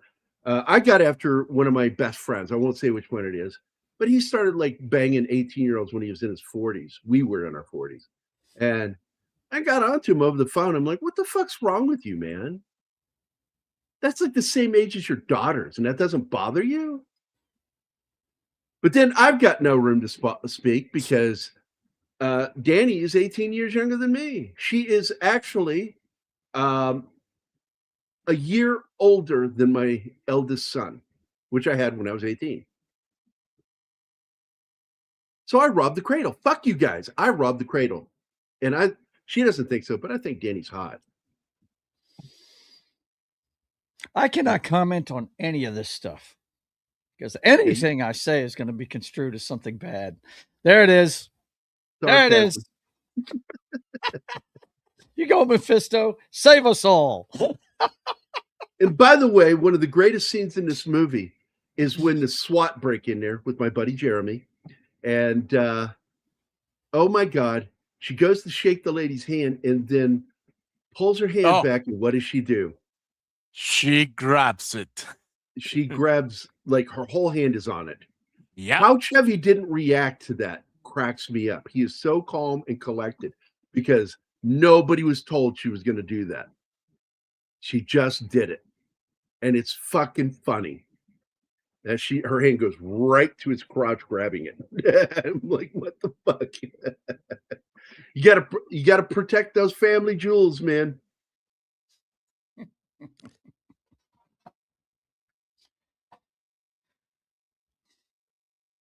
Janice, Gambit is getting close. Now, where's he at? Where's Gambit at? I think Sweden. Okay. So Central Europe time. And by the way, And Gambit,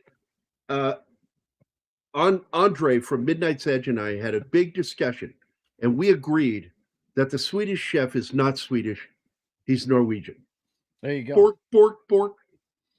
He doesn't sound Swedish; he sounds Norwegian. What do you think? Funny, he doesn't sound Jewish. And by the way, the Hey! most amusing part of him saying, and the black actor, is that, well, Gambit's black. So he can get away with that. Yeah, you did. And we but it was funny sporadically because teeth. now, do you remember the actor from The Last Detail, the black actor? No, not off the top of my head. Otis Young, man. He was in one of my favorite fucking horror movies, Blood Beach, 1980. Oh, cool. Cool. He was, man, that guy was all over the place when I was a kid. Like, he was in TV shows and movies and shit. I loved watching that guy. And he played the other sailor in that, Shore Patrol officer. So the two of them had to escort him across the country. And of course, it's a buddy road film, is what it is. Just has a, somber ending because they got to put him in jail. This guy, oh my God, I fucking love this guy. Okay, first of all, the thing I know him best for is a little movie called Puppet Master. The guy that plays their uncle.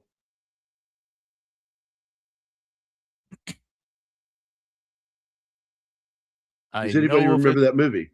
Yeah, I know of it, but I haven't seen it. It's about He's the guy who made the puppets, and then he dies, and that's why they're free. He's basically Geppetto. It turned them to, brought them to life.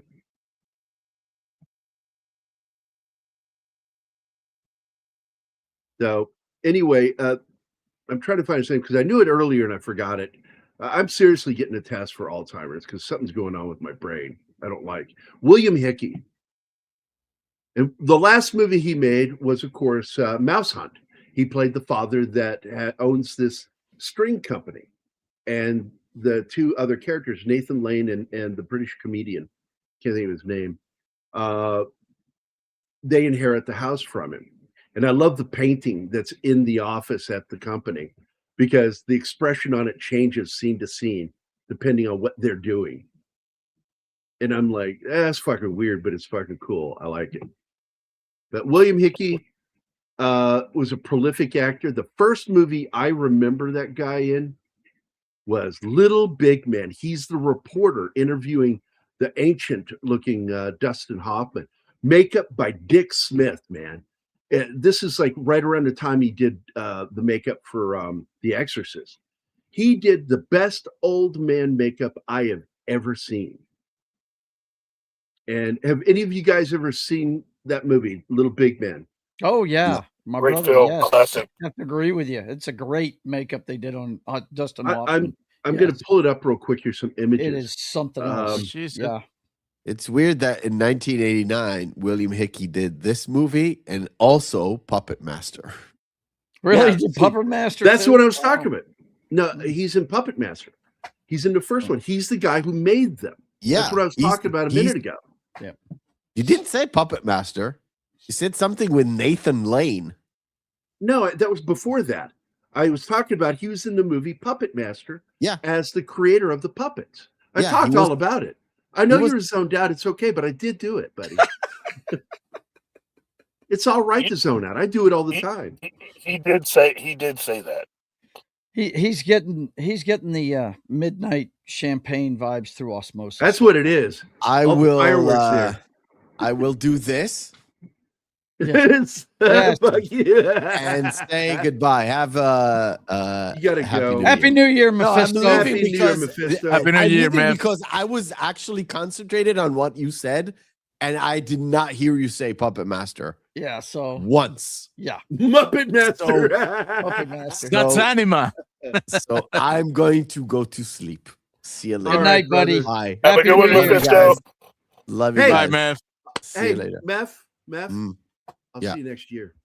no, of course. Oh my God. What? You're not going to see him for another year? It's already next year for him. Not for me. I'll see you next year. In the year 2025. Anyway, I'm going to share my screen here so you can see this. Share screen. That And has got to be, by the way, one of the greatest late night things ever. In the year 2000. That thing Oh, that with- Conan did. with It was so Conan. great. Wow, it was awesome. and boy, he's in some hot water right now. Is he? What did he do now? It's over the fact that people at the party, his Christmas party, Oh my God! We're going Yes, to- he they were refused gonna to call the cops, right? and he told Yeah. them not to. And Oh, if he yeah. had done that, he likely would have prevented Mm, what happened. mm. And so, yeah. So anyway, this is Dustin Hoffman in makeup by Dick Smith. That is crazy. And it was made from a very soft latex rubber. So it really moved to him. Not only did he do the face, he got the fucking eyes looking old. Yeah. Yeah, it's amazing. Those aren't a young man's eyes. And it's incredible what he pulled off in this film. And Hoffman in the movie, there's right there from the film, Mhm. is so good. The in scene it. I always And- remember is that one at the end where he's rubbing his head and he's talking. Yeah. The other one I always remember is him at Little Bighorn. It's hilarious. Hilarious, man. Oh, do you remember who played Custer in that? No, I don't. The dad from Soap yeah. and the dad from Empty Nest. Really? I forget his fucking name, but he's a Oh, great Richard Mulligan. Mulligan. That's Richard Mulligan, Richard man. Mulligan. Yeah, Bert. Mulligan plays SOB. Custer in that. That's Yeah, OB. SOB. Yeah. I fucking love SOB. Yes. My screenplay, my script, my 146-page screenplay, too long, which is why we've never sold it, is an homage to SOB. There's Oh, a man, scene it's in it great. that's a direct homage of that.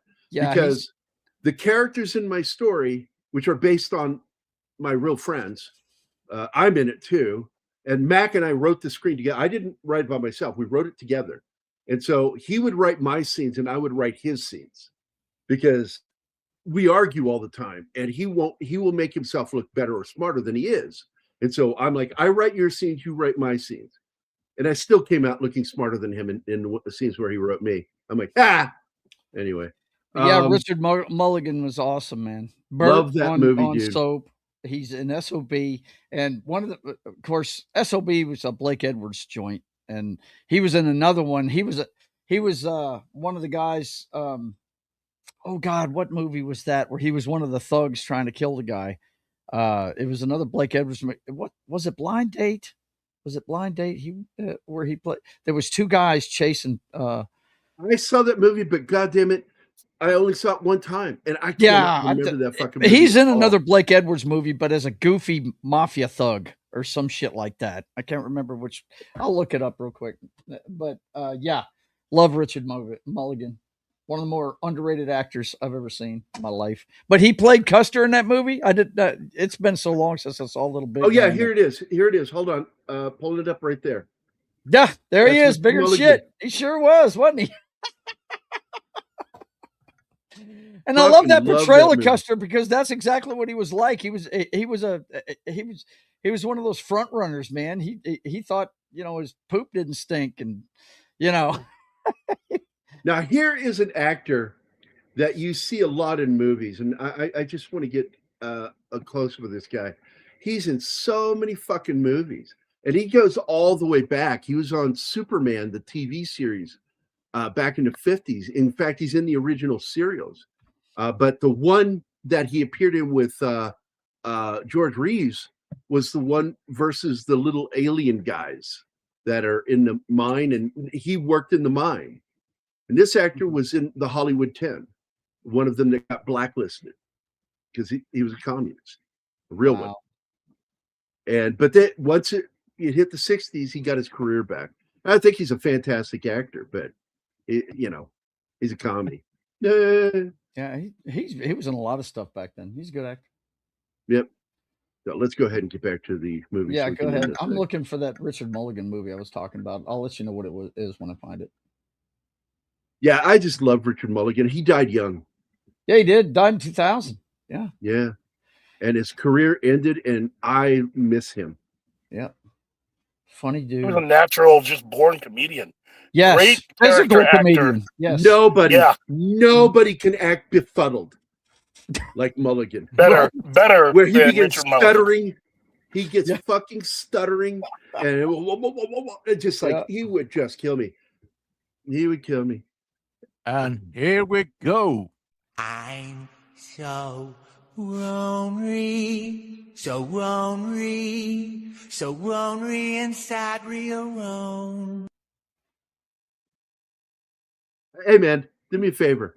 Do that one more time. Okie dokie. I'm so lonely, so lonely, so lonely and sadly alone. Does that count as gay? I'm gonna need copious amount of rum. The movie, the Blake To Edwards survive movie that. I'm thinking of is A Fine Mess with Ted Danson and Howie Mandel. Oh yeah, that was a good one. He was a not thug in great, that but it was movie. good. Yeah. Yeah. He He had a was small friends with part in it, Blake. but he was funny. Yeah. He was close friends with Blake Edwards. He must have been because he's in a bunch of his movies, man. Apparently he's in what's the other one Well, I found? directors tend to have their posse. Right. Okay? And like even though he was a director for one movie, but John Wayne had his own posse. Yeah. And this goes for leading men. Leading men have certain actors they like to act with and work with. And you'll if you go back and watch a lot of John Wayne movies, you'll see a lot of the same actors.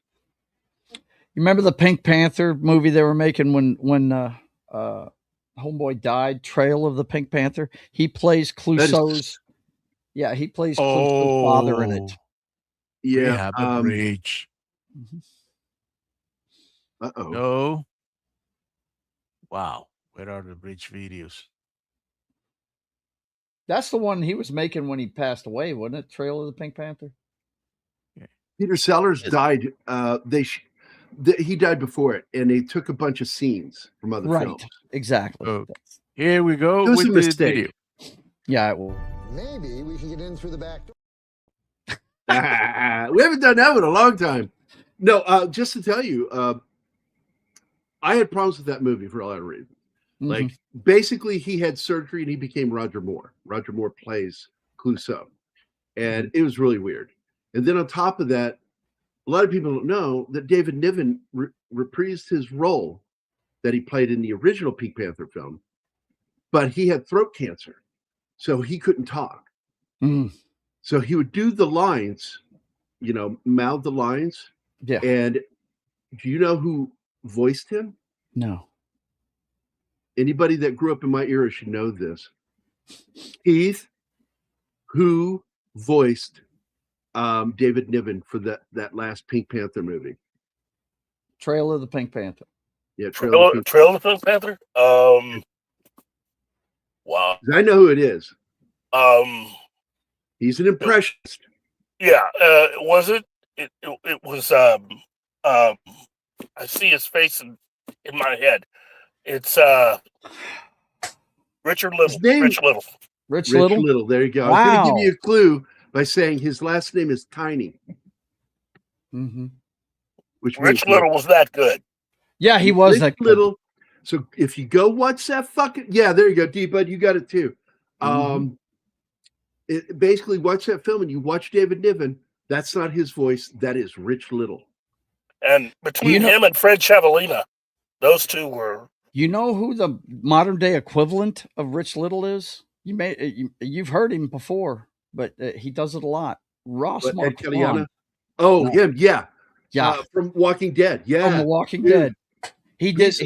I didn't even know that was him in the two Marvel movies, Infinity War and Endgame. He was Red Skull, and I didn't miss a beat. I thought it was for sure it was Hugo Weaving. Hugo refused to come back. He didn't want to do it anymore. It's amazing. That guy, and you see him. Just check out. You can find videos of him doing impressions on YouTube, and he is. Oh no, awesome. I've watched him and do recommend any of you guys that's never heard him do it, go listen to his fucking impressions. They're spot on. Yep. But another one that does a good job is what's his name? Moore is his last name. Blonde-haired guy. He was in Tom Cruise's, where he's an agent, sports agent. He was one of the other agents in the film and became close friends with Tom Cruise because he fucking the blonde guy that fires him. Yeah. Okay, hang on, I'll tell you. I'll look it up real quick. I love that movie. He He's was an okay- on Ghost Whisperer for a while there too. But he was is a professor. single best impersonation of Chris Walken in particular. Really? Yeah, his Is fucking it- Chris Walken. Is it Peter Serafinowicz? No. Hang on. But I also like Calieni. He used to be on Saturday Night Live. He does some great impressions. He's Well- not funny though. That's my Yeah. problem with him. Like great impressions, but you lack the panache for the humor. And I Peter just never found anything Serafinowicz funny. is also a very good impressionist. Jay He's- Moore is the guy's name. Yeah, Jay Moore. I knew his last name. Couldn't remember his first name. Yeah, his story. The first time he met Chris Walken was on a movie called Suicide Kings, Mm-hmm. and he just came walking, walking up to the set, and Chris is just standing there, and Chris like makes fun of him. Walken makes fun of him. Mhm. The first time he fucking meets him, Chris makes fun of him to his face, and he doesn't know where to go from there. And he's like with him, and they end up in a conversation. Like he turns to Jay Moore and he goes, "What happened to your dog's tail?" And then it leads to an awkward question from Jay Moore where he asks, which would you rather have, a dog's tail or the ability to fly? He goes, "Oh, a dog's tail. That way everybody knows if I'm in a bad mood to clear out of the way." So Jay Moore's fucking good, weird. man.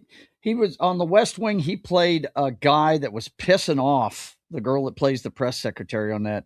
A talking head on TV. DJ, And yeah. he was great. Yeah, CJ. And another, like I said, he was on. I think it was the third season of Ghost Whisperer. That show wasn't on very long, but I'm a big fan of Jennifer Love Hewitt, and he plays. I think he's a professor at a university that she goes asking some questions to, and he ends up helping her a lot.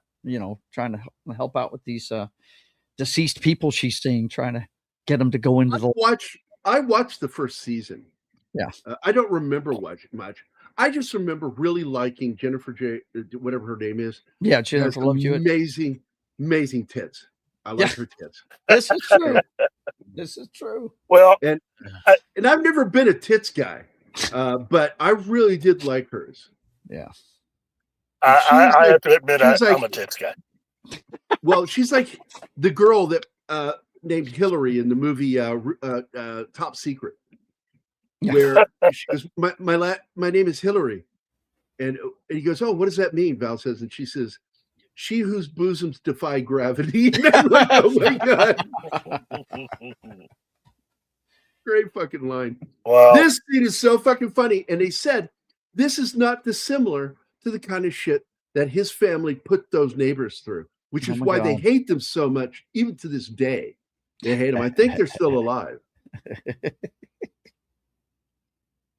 They're like really fucking old, but yeah, they fucking hated him. Like I said, when Hughes went to make amends and shake hands, he says no and turned and walked away from him. He held a grudge for life against the Hughes family. Wow. And that's why the writing about his personal stories is so great. And if you read National Lampoon, you got to read some of his fucking stories. So what's great is after they made this film, he wrote several scripts for future films that were going to be about holidays, including one amusingly, and I didn't say amazingly, I said amusingly based on Labor Day. Wow. And I'm like, that guy's nuts. I fucking love Hughes. I really do. Oh, there it is. He fixed the stairs. That thing rattled and he just cut it off. That was fucking great. Also, by the wait, yeah, this is what I was getting ready to talk about. This scene, in reality, some of the cops you see were real cops in a chase. They were chasing a little white car, and it just ended up in the film. Wow. Wow. They witnessed it. It was while they were making the film, and so that's in there. And so the race, just to let you know, the original ending of this was more somber. And the executives at the studio didn't like that. So they had to pull everybody back together, redecorate. Chevy Chase's hair is longer. If you pay attention, his hair is longer than in any of the other scenes. And they shoot the scene. And for the explosion with that little Santa Claus thing, that's actually taken from another movie owned by Warner Brothers. So you don't have to pay a damn dime. But the studio had to pay an additional $40,000 for just this final scene to reshoot it. And it's great. I love, this is a much better ending. When I heard what the previous ending was, I'm like, yeah, it just ends. Kind of ends. That's the end. And it's like, no, this is much better. William Hickey actually caused the second tree to catch fire for real. And the production blocked him from ever having anything flammable in his mouth. He was no longer having a lit cigar from that point forward, or matches, because he was a walking fucking tragedy about to happen. Also, the scene with the cat was originally the executives wanted it taken out. They felt it was cruel, but it's very cartoony, because like when they moved the chair, that is a cartoon cat. Yeah. Silhouette burned into the floor. And so they left it in. It's some people's favorite moment in the film. And Yeah, nobody complained. Nobody complained. I can tell you this. That was the first chuckle I had in the movie was with that. Yeah. And I kind of felt bad. It's not a real cat. There was no cat under there when it went off. It was funny, though. I love these stunt squirrels. And I swear to God, Warner Brothers or somebody needs to do a show called Stunt Squirrels. That's a great name for a movie. And of course, their names were Cashew, Peanut, and Pistachio. And Pistachio was specifically the jumper. And again, I'm going to tell the same story because Julia Louis-Dreyfus had her own trailer, okay? And they couldn't find this squirrel. And they shut down production for 4 hours trying to find it. They finally found it in her trailer, in her personal handbag, eating crackers. She had a bunch of crackers in there. And I laughed because women who potentially go into eating disorders usually start with that thing where they starve themselves and keep crackers in their purses. I remember the 80s. Do you remember that shit, Keith? Yeah. Women trying to stay skinny won't eat lunch.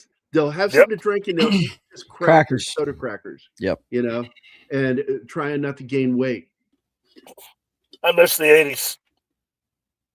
I do too. One thing you damn sure didn't want to do in the 80s was light a cigarette around some chick at a club. Okay, where the fuck are you? Oh, she got kicked out. And she cannot Because get she in. wasn't talking for so long or responding to us when we asked her questions. Well, I cannot English today. She had some audio problems. I don't think you didn't notice that her audio was getting choppy for videos of 1 to 3 seconds. Man, I wish you were here, baby, so I could talk to you about some of this stuff. But anyway, you can actually confirm what I said about Zoe, that she actually corrects her own English now around me, her grammar.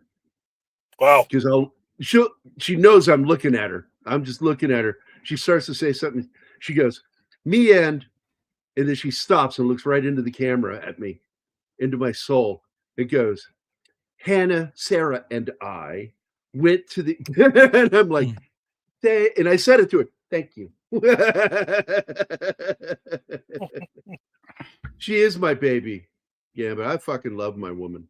She's amazing. You got a good woman there, dude. Nobody could hear me. That pisses me off, man. Because there are some things I wanted to ask you about with the movie, and We couldn't hear you. 5 minutes. I thought they used cocaine to stay slim in the 80s. No, those are the people who could afford it. Yeah. You know, cocaine was expensive. It didn't get cheap until it became crack. Not everybody had their own personal dealer. Okay, it may seem like that, but not everybody did. There was a comedian the other day that admitted, man, yeah, I smoke crack, man.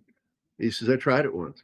He goes, man, I never felt like doing so much shit in my life than I did when I smoked crack. Never did it again. But man, that was a fucking awesome night. Like, I bet it was. I'd never do it. But I paused here for a reason because I love her outfits always show her tits. Beverly D'Angelo over there on the left. Oh, heck yes. Yes, yes. Her blouses always were open right there at the cleavage. Of course. And by the way, I told everybody, sweetheart, that your tits are my favorite tits. Period. No competition. I did say it. Oh, man. See, now that you said that after me saying I'm a tits guy, makes me feel bad now. If I made you feel bad, Keith, awesome. By the way, I went out to dinner last night with Travis. He's one of the 3 people that I can break whenever I want to. And you, Travis, and Nick. And but by the way, at dinner, he went to Vegas, okay? He went to the big galactic Star Wars gaming event. And he shows me a picture, and I stop and hey, pull that picture back. He pulled it up. I said, I know that face. And it was David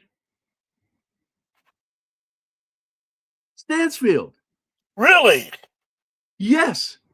And you guys don't personally know Travis, but through me. But now he's had a connection in Las Vegas with David Stansfield. Wow. And he's lost all of his weight. Yeah. And so yeah, he's lost. Like, it looks like he lost about 80 pounds. So I immediately messaged him with the picture. I went, hey, I'm here with my buddy Travis. And I said, we're having dinner. He goes, yeah? I said, yeah. And I told him, I said, he pulled up a picture of you. I said, I know that guy, and it's you. And so I shared the picture with him. He started laughing. He goes, that's awesome. And he goes, yeah, Travis, nice guy. And then he says, you know, we lived together while we're in Vegas. We had a room together. And I want to see if I can find it here just to show you guys. Where's David? Where is David? God damn it, Tim, you write to me too much. You pushed everybody down. I'm just kidding, man. Open a message. Okay. Here we go. So there it is. I got it. Let me show you. I did this on purpose. Happy New Year, Sander. Happy New Year's. Happy New Year's. Thank you for spending your evening with us, man. We appreciate it. And of course, we like hanging out with you because you're a cool dude. Don't tell him I don't mean that. What? So here we go. Let me pull this down for a second. Here we go. So I tell David about that, and he tells me, yeah, we roomed together. We shared a room together in Vegas. I said, hey, man, I lived with him for 3 years. Do you know what that means? We both shacked up with Travis. And I immediately took a picture when I said it.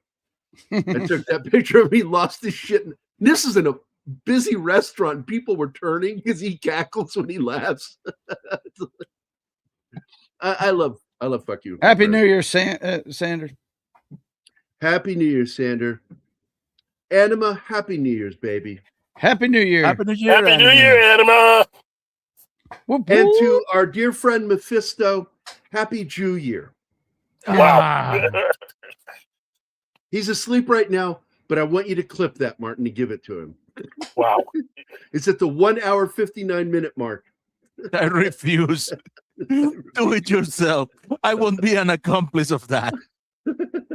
No, It was at that point, Your just Honor. tell him, I can't believe Gary said this during the show, and then share it with him. You can make it sound like I'm a bad guy for doing it. It was at that and point, look- Your Honor, that I realized. I'd fucked up. Anima Confusa is so wonderful. And you know what she said to me the other day that just really, it made me happy. She goes, when you see me, I want you to pick me up in your big bear hug. I'm like, because she's so tiny, and I just lift her up. I just pick her up so I can smooch her and hug her. She's so awesome. She's the best. She rocks. I told her, I said, baby, I've slept with a lot of women in my life. No, I didn't say that, but it's true. You've said it on this show before. Shut up. It's true. And Wow. I was a rock drummer in a punk band.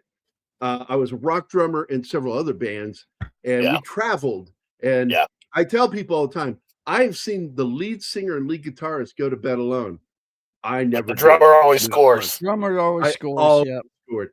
And I remember one night I turned to Keller as he's walking to his room by himself, and I had two girls who were, hey, Cal, guess who's going to have fun tonight? And then I walked into the room, and he's like, God, I fucking hate you. But I did. I told her, I said, look, all these women, really, I couldn't have any strong feelings towards them. I thought I was incapable of in fact, I went to therapy the first time because I felt I had that, what do they call it? That disorder, where the personality disorder, where you can't connect with people that way. And it really scared the shit out of me because Sociopath? It's borderline sociopath. It is. It's borderline, but it's called something else. And I was just really worried about it. And then I took that test, and the test said, no, you're actually an introvert. And I'm like, I'm not an introvert. I'm a smartass. I make jokes all the time. But then they broke down what I am and how it works with people like me. And I'm in that rare group. Less than 2% of human beings are in the group I'm in on the planet. Less than 2%. And that is, I'm an INFJ, an introvert. And I forget what the N stands for, because it actually doesn't start with N. Introspective. And I'm like, why didn't you just do IIFJ? Come on, do the math. Hi, Shirley. Happy New Year. Happy New Year, everybody. Oh, I hope everything comes out okay. Yeah. Happy New Year, Joe. Fine. Take care, Happy guys. New Year. Have a good poop. Happy New Year. I've got a show to do, man. You know I got to get ready. See you later. Oh, I thought you had to poop. Okay. No. I've got a show. Well, your show's kind of crappy, so it's sort of like having a poop. What, pal? See you later. No, Bye. it's a good show. Bye. Go see it. After you guys leave here, go see his show. It's always fun. You're also one. INFJs are really weird people, and they can appear to be extroverts, but they're not. Because we don't require energy from other people, and extroverts require energy from other people. They're what you call emotional vampires. And I energize myself. And in fact, and Keith will attest to this, I get worn out after a convention, and I have to go, like, I don't talk to anybody for like 2 or 3 days just so I can get myself back, because it's exhausting talking to people. It is. Doing the show doesn't do that to me, though. Although I am really tired after the shows, and I tend to want to take a nap because I have to use so much of my brain while doing these shows, which is why, Keith, I'm going to go have that Alzheimer's test, because my forgetting is getting worse. I know. Same for me.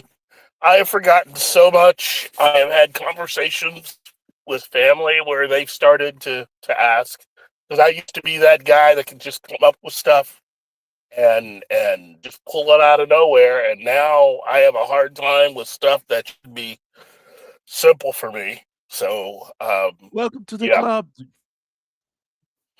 Well, the interesting thing, I want to blame it on the fact that I have a lot of grandkids. So thank God, I thought you were going to blame me. People really did enjoy that when we used to do shows together, the way you would just disappear off camera.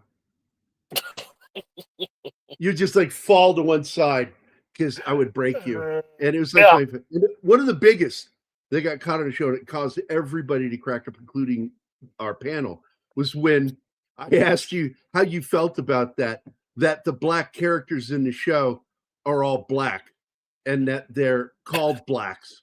Does that not bother you that they're called the blacks? Because it's stupid, right? That they did that. It's just stupid. It's I could do an entire show just about all of that kind of stuff, but I think it would piss way many people off. And That's it? Yeah. I'm sorry, I was letting D-Bud Martin. That's what it's called. Introverted, intuitive, feeling, judging. I have an additional one that they throw on every once in a while with the dash, and it's thinker. And it's because I'm constantly thinking. My brain. Oh, thinker! I thought you said stinker. And stinker. I am a stinker. Yeah. You want proof of it, Keith? Here you go, my friend. I will prove to you how much of a stinker I am. Oh, are we in the wrong? We're in the wrong studio. Hold on. Oh, now we believe you. We believe you. Put me, please, in the other studio. Main shows. Okay. Or let me see if movie. We're in main show. Okay. Yeah, I'm trying. In movie matinee. God damn it! I'm trying. There you go. There you go. There you go, Keith. Wow. Yeah, that's official. You're a stinker. That's fucking fun. I said it live on the show when we did 1941. And I got to tell you, once you see it, you can't unsee it. Yep, you're right. I can't unsee that. Now tell Mel. Yeah, I will. Go with the image too. Make sure to show she's currently with the grandson right now, so. Hold on. Does she have her phone? I wouldn't call her right now because there's a chance she could be trying to put him to sleep.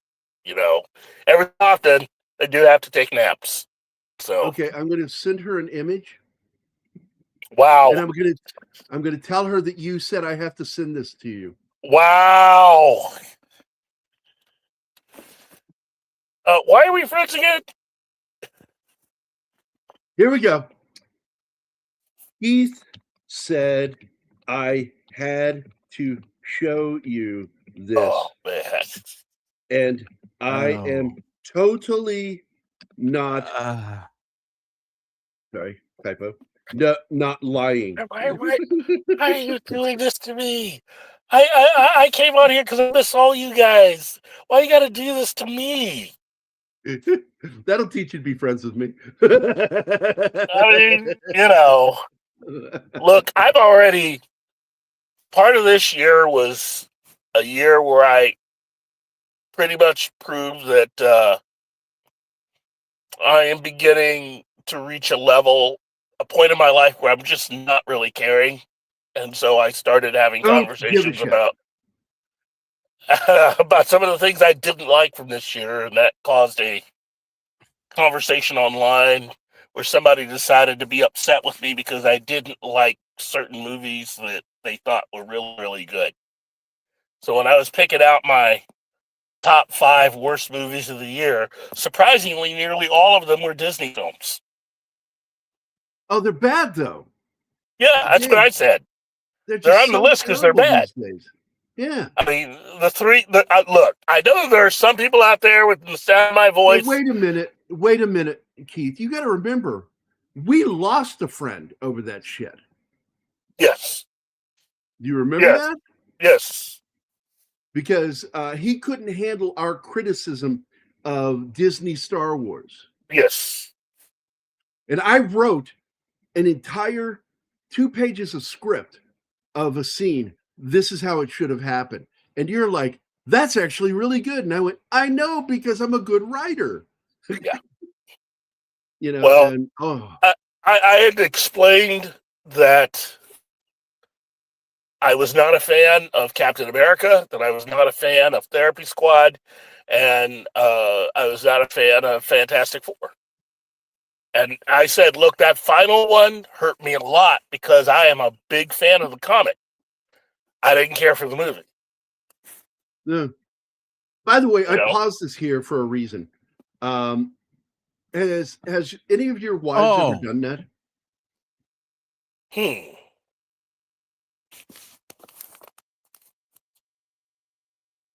Anybody? Nobody? How about in the what? audience? No, Any I of know your why you stop. Why you post that? Yeah, because that's going to be my next Christmas card. I'm going to send that to everybody Ah, because that's one of the greatest moments in the movie. And Yeah. she improvised it. He was not prepared, but he did not react, which proves that Chevy can be a pro. Yes. and he really wants to. I want to say something, but Say it. no. Come on, say it. It's gonna get me Say in it. more trouble. Say And it. so, You know let's you just want to. Come on. and that's a situation that's kind of familiar. This- and that's all this I'm gonna say. This is a safe zone, Keith. It is a safe zone, and I said it. I said what I had to say. Okay. So I loved Brian Doyle Murray in this role as Mr. Shirley. He was great. Yeah. He's like Scrooge here, which ironic because he was also in Scrooged. He played the part of Bill Murray's dad, his own brother. In fact, pretty much the entire Murray family were in that film. Yes, that's my buddy Jeremy Roberts from. I met him in '97, and I did the. I'm going to have to show that interview to you guys. I'll post it on Twitter because now that Josh is dead, I worry that his website's going to end up getting pulled down. So I'm probably going to end up downloading it. I have most of it on my hard drive, almost the entire website. Just I don't have anything new from over the last year, but I do have the whole thing because I'm the one who designed his website and built it. Yeah. And I just felt like I couldn't manage it. Yeah. I do. I miss his sarcasm. He was very dry. Yeah. And I wished we hadn't had that thing happen because it hurt our friendship over the last year. And I just sort of stopped talking to him. And in fact, I blocked him. I didn't want to hear from him anymore because he was mad at somebody else. What's that clip? Where's it at, Martin? I don't know what clip he's talking about. Jefe. Oh, I think it's in Maine. Or let me. Jefe. Are you talking about the audio clip? Yeah, the video clip from Three Amigos. Yeah, I don't think we have the video clip. We have the main explosion was from another movie where you see the Santa Claus thing fly up in the air. Oh, that was from, I do believe they said Die Hard 2. Okay. I found the video. You wanted to run it? Yeah. I know that I, Jefe, do not have your superior intellect and education. But could it be that once again, you are angry at something else and are looking to take it out on me? And that's what happened between Josh and me is he was pissed at somebody else. Rightly so, because I was pissed at him too. But then he blamed me for it. And he wrote this letter to me. And all I'm going to say in there is I said, the show's getting a better audience. You know, we're getting more people to watch the show and we're putting more effort into the show. So I just don't have any free time. And he goes, well, congratulations is in order for that. I don't mean you. I mean for Keith. And when he said that to me, I was like, what the fuck did you just say to me? And I showed it to Martin. And Martin goes, oh, no. He's not joking. He's being very mean. He's being rude. And I went, okay, that's it. I'm not going to talk to him anymore. So our 30 years of friendship ended over that letter. And it broke my heart because I fucking love that guy. Yeah. And I learned a lot just in the time I got a chance to talk to him. And Shirley doesn't know about, Shirley, did I ever tell you that? Also, Sally Forth. I don't know if I told you in our private communications that's why I stopped talking to Josh for the last year because of that letter. And I realized he probably regretted saying that, or worse than that, maybe he was high and or drunk when he wrote it. And I don't know. All I know is I'm like, I've got a lot of shit in my life right now, and I don't need you adding to it because he's somebody I've done a lot of stuff for free. I have done poster art for him for free. Art in general, book covers. And I painted a painting and he rejected it and he didn't pay me a dime for it. So I put it out. It's my Pearl Harbor painting and I love that painting. Yeah, I tried to keep it private, but now that he's passed, it's like, I can't hurt him with it. But I don't want his shit to go away. So if his website gets pulled down because nobody pays for it, I'm going to make sure it goes back up. It won't be updated, because he can't answer questions anymore. I did the same thing with his fan page, which I still manage. And I told everybody that he's passed and that he won't be updating anymore. Can't answer questions.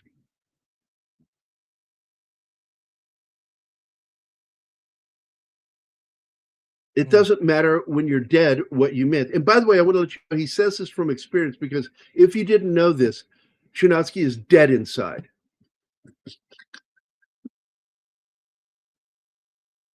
Not even a chuckle from you assholes. No. Gene Siskel said about this film at the movies, the Griswolds can be funny when they go abroad, but not when they're stuck at home. I wholly disagree with him. This is the best of the franchise. And one of the reasons why is because this is a real family film. This feels like a John Hughes film. The way he writes his stories about family. Yeah. That's part of the reason why I miss him. I do too. Great fucking guy. And it's sad when you think back, John Candy and him are both gone. Yeah. And we get stuck with people like Alex Kurtzman. They won't die. They'll never die. Those people live on forever to make us suffer. We could do an entire show about the people who just are killing Hollywood at this point. And it'd be a hateful show because we probably mean everything that we would say about those people. But my whole thing about Alex Kurtzman's this. I know what I've been told by people who have worked with him or people that he's worked under. And I see the results of what he has done. And all I can say is that he really is the poster child for failing upwards. Oh, he is, because he worked with Josh Becker on Xena. And a bunch of the more talented guys were either released or had to leave. And that's how he moved up on the script writing teams. It was because the others left. And Josh said he was not very good. He was one who said failed upward.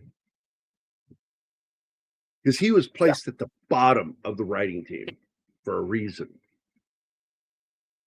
And of course, I laughed at that. I don't ever see someone who's just so good at failing upward.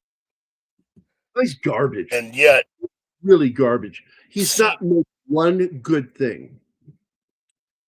Funny Farms, I like the movie, but it's not as good as this film. This film's way better. This has a heart to it. Whereas Funny Farm is just kind of like an offbeat comedy about a couple that decides to leave the city and move to a farm where everybody in the town is fucking insane. It's the town that's crazy. I wouldn't call what Kurtzman does work, no.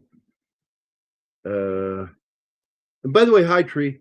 How you doing, buddy?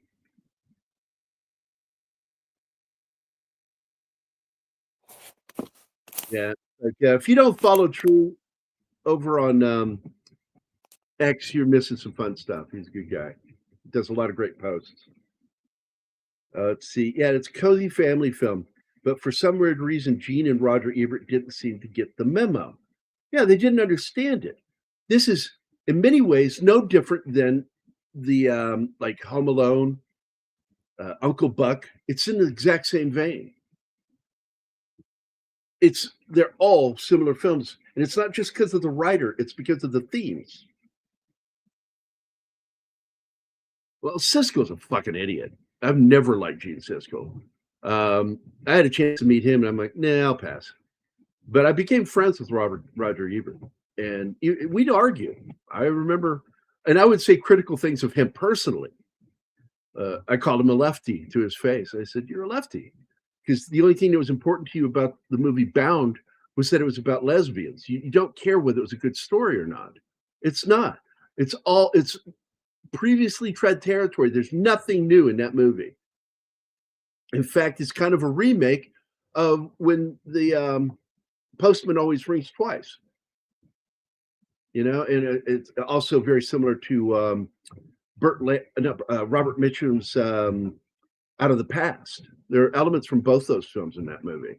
And I said, there's no new territory being tread with this film, other than that one thing. So then the only thing you really like about that film is the gender politics. And so you got to make your mind. Are you a movie critic or are you a political animal? Because movie critics focus on the movie. And you know what? He argued with me with it, but in the end, I felt that his argument fell flat. And he just sort of did this thing with his hand. Well, what are you going to do? What are you going to do? And I'm like, okay, you're just accepting the fact that you're a political animal and you're not a real movie critic. I didn't say that, but I knew that's what he's kind of saying when he did that with his hand. And it has this symmetry of John Hughes movies as one might expect to see. Exactly. He builds a story on a specific structure, which I think is sound. That's the way to write stories like this, for your first, second, and third acts, and he does that. And he does that perfect transition from act 1, act 2 to act 3. Perfect. I love the guy. And I think the German guy that directed this film was really good on this.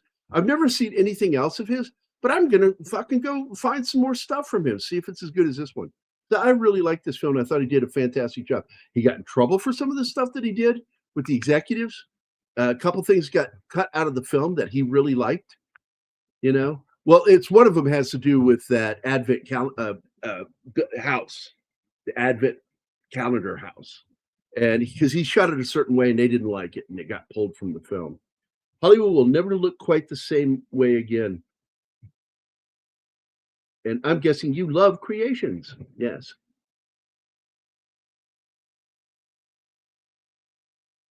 I wholly agree. This is a good film. If you've never seen it, take some time. You don't have to watch the other films to enjoy this one. But to get some of the Easter egg gags in it, you have to have seen the other films. Like the moose antler eggnog glasses, which shattered with the first ones they made. If you put too much pressure on the antler, it would just shatter in your hand.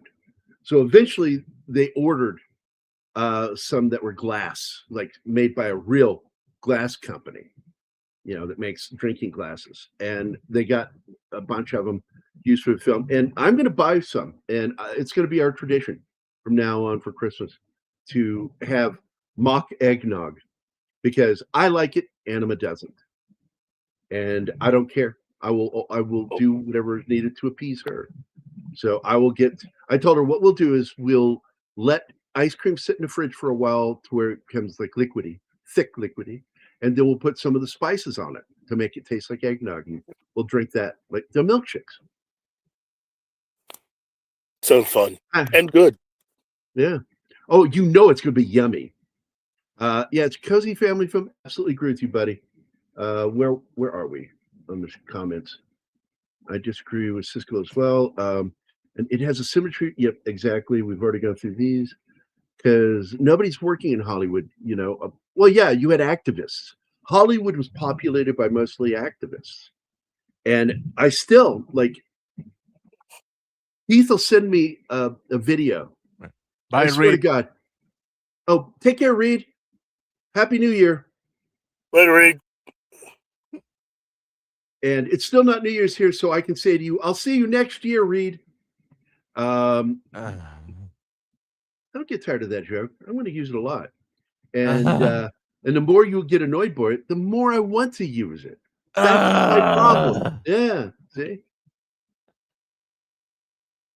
Let's key nutmeg, massive fresh.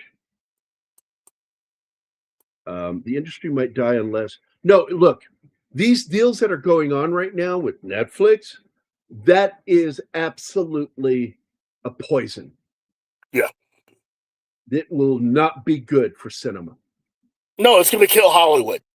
It is.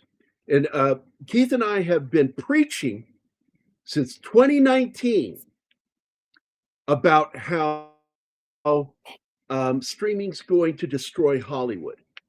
If they get the opportunity, it will kill it. And then the Coof showed up. And I said, this is the beginning of the end. Yeah. It's going to happen faster than you and I predicted, because I figured it might make it to 2030.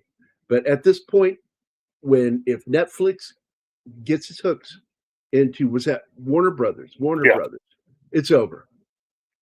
It is over. And people go, oh, come on, they've got it. No. Netflix is not your friend. They are not cinema friendly. Yep. They don't give two shits about it. I know if they release a film, they'll only release it so it can be considered for an Oscar. That's right. The only reason. They will only fulfill what they'll only do what they have to do because they have contracts. Once they get beyond that. All you got to do, Keith, is play a movie for a week in the theater. As I recall, that's the rule to be considered for Oscar. Oh, it's got to play in New York and LA. Really? And LA. That's right. The two main cities. And it needs to be 1 week. Yeah. And it's just going to go badly because there's no way Paramount and Universal and Sony can hold up the entire industry by themselves. There's just no way. And we've talked about this before, because Warner has one of the biggest fucking catalogs of movies still stored. MGM could take that from them, but you know what they did? They burned some of their fucking movies in the 20s. Yeah. Or at the end of the 20s. Once the talkies were coming, they burned movies that just you'll never get to see on purpose. That's a crime. It should be considered a crime. Well, that and the fact that there are certain people, especially at Disney, that would rather see Netflix win out because it keeps Warner out of the hands of Paramount. That if Paramount gets their hands on Warner Brothers, instantly Paramount would be about as big as Disney, if not slightly bigger. Yeah. And they don't want the competition, even though that kind of competition could force Disney to actually have to, seriously consider doing something creative and actually taking audiences, taking time out to actually listen to audience members and start making movies that people actually want to see. Because exactly. And so I hate the idea of this, Keith, that this could be the end for us. That you and I grew up in the dying fucking era of cinema. And that breaks my fucking heart. I got to tell you, because I love movies. And I've said I've watched 10,000 movies at least in my lifetime. Josh and I got into arguments over that. I'm like, you don't understand. I was raised in front of a television. I have seen thousands of movies. Yeah. Which is why you and I have that weird brain thing where somebody says something to us and we immediately have a reaction by thinking of a clip from a movie. Yeah, they did an entire TV show based on that. Yeah, and I love that show. Dream On. Yep. When I saw that show, I'm like going, somebody went into my head and stole my mind. So, hey, Genghis is here. Shows up at the end of the show. Way to fucking go, Genghis, you dipshit. No, I love Genghis. He's a good guy. Thanks for showing up, man. I appreciate it. Salutes to you, Gary, Anima, Gebbit, and the rest of the folks. Appreciate it, man. And the other, I guess the rest is you, Keith. Okay, we did 1941 the other day, and I got to tell you, that fucking, the racial part of that movie cracked me up. Yeah. Because John Cady's character is racist, but he's so lovable, you kind of don't notice, but he's fucking racist. Yes. And so he tells the black guy, he says, hey, where's that hatch? He goes, it's at the, it's in the rear, the back. It's in the back door. He's trying to say, You belong in the back. And then it payoffs later when he gets soot all over his face and it suddenly becomes blackface. And the black dude gets white powder in his face. And they both end up like laughing about it later. But there's one point when he realizes there's soot on his face. He's like, shit, fuck, oh my God, get it off. It's fucking funny. I love that movie. It's dumb as shit. Yes. It is. But I went to see that in the cinema and it blew my mind. But I didn't know story or writing the way I know now. Just how bad that movie is structurally. But I still have so many great memories of that movie. But I liked how they handled race in that because it was a racist fucking time. Yeah. Because Franklin Delano Roosevelt, who should have fucking fixed what was done by Wilson, still allowed the military, as we went into World War II, to be segregated. I'm like, what the fuck is wrong with you? Why would you do that? Yep. Well, his wife was basically probably saying the same thing behind the scenes, so. Yeah. And then he takes the Japanese and puts them in the internment camps. I'm like, this is not going to bode well for you historically. People love you right now, but when history looks at you, they're not going to be by people who fucking loved you. It's going to be by people that look at the shit you did. And he should have known that. And it just like makes Delano. And Delano also extended the Depression by a few years. It's like, I'm just telling you, man, the people fucking loved him, but he fucked up big time. But I will tell you, while he was alive, he managed the war very well. Yeah. Harry S. Truman ended that fucking war. It needed to end, and he ended it. So Truman is, in my opinion, probably one of the best presidents. Yeah. I would put him in the top 10 best presidents in our history. I would put him right at probably number 10. Because I know, because I could go back and talk about some of the other ones I think did fantastic jobs. And I always felt bad for Grant. Because Grant had a plan. And then General or Colonel Custer came along and fucked it all up with the Black Hills of, was that South Dakota? I think it's South Dakota. Yeah. Fucked it up. He sent them there to see if there's really gold there and to report back directly to him. He says, do not talk to anybody else, especially anybody in the press. These were direct orders from him. What did he do? He went to the press and started the Plains Wars right then and there, which gave Grant a black eye. So, but anyway, this is a great film, guys, and we need to get out of here. Oh, look, don't even get me on Nixon, dude. I will go on about that. That nothing he did was as bad as some of the shit we're seeing like right now that's coming out day by day. Nixon was actually done dirty by a fellow Republican. He was a senator from Arizona. His name was Goldwater. And I love Goldwater. And but he told him to resign. And he should have fought it. Because I'm going to point it out again. None of those men had any association with him. And all of them oddly worked for the CIA. Every single one of them. And you can't trust the CIA. I don't trust them at all. So, yay! So, Errol Flynn played General Custer, and they died with their boots. Yeah. I mean, it's a good film, but it's not historically accurate at all. Happy New Year to you too, Shirley. In fact, I want to say Happy New Year, everybody, and we're going to get the hell out of here. Gambit, Snorty, Penny. Well, Snorty's already got, no, he doesn't have his yet.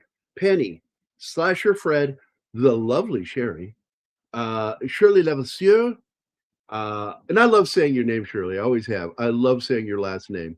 Because once I heard how you pronounce it, I'm like, I'm going to make it sound as French as I can. Shirley Levasseur.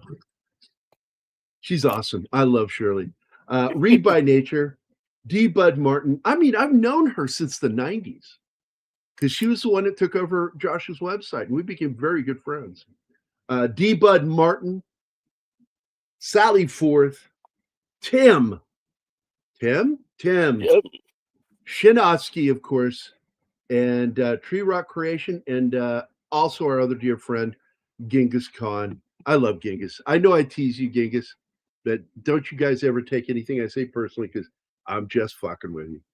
It's how I show love. When I fuck with you, that means I really like you.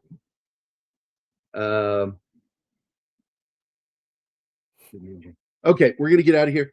Everybody, please have a safe New Year's. Do not go out driving. There are too many people out there that are stupid and drink and drive, and it's not worth it. That's right. Party at home. Party at home. What scares me are some of these crazy drunks that drive into homes.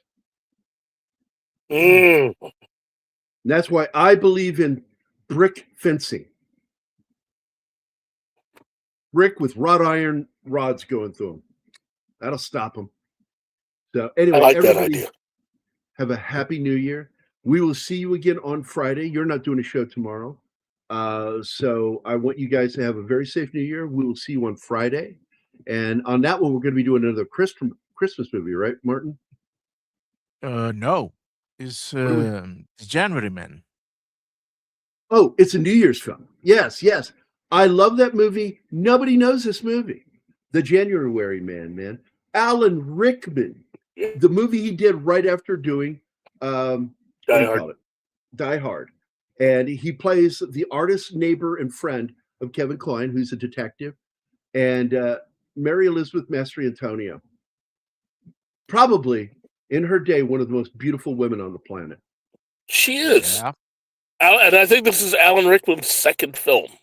Yeah, it is. And he is so fucking funny in this movie. He's so quirky. And I'm like, God damn it, I'm in love with this guy. And it's because of him I started looking for movies of his over in England so I could see more of his shit. And he's so fucking good. So, Yeah. Happy New Year to all of you. Be safe. And we will see you on Friday with January Man. It's a very good New Year's film. All right, guys. Bye. Bye. Bye, everybody.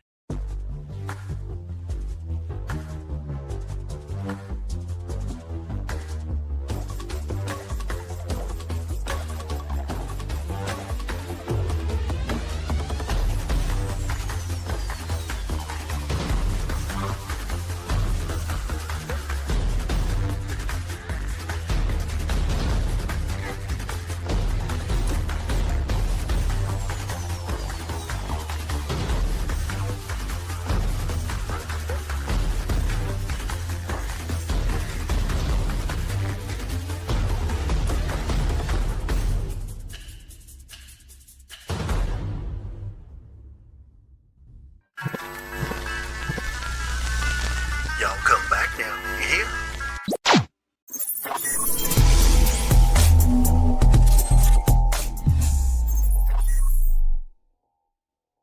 Matt Damon.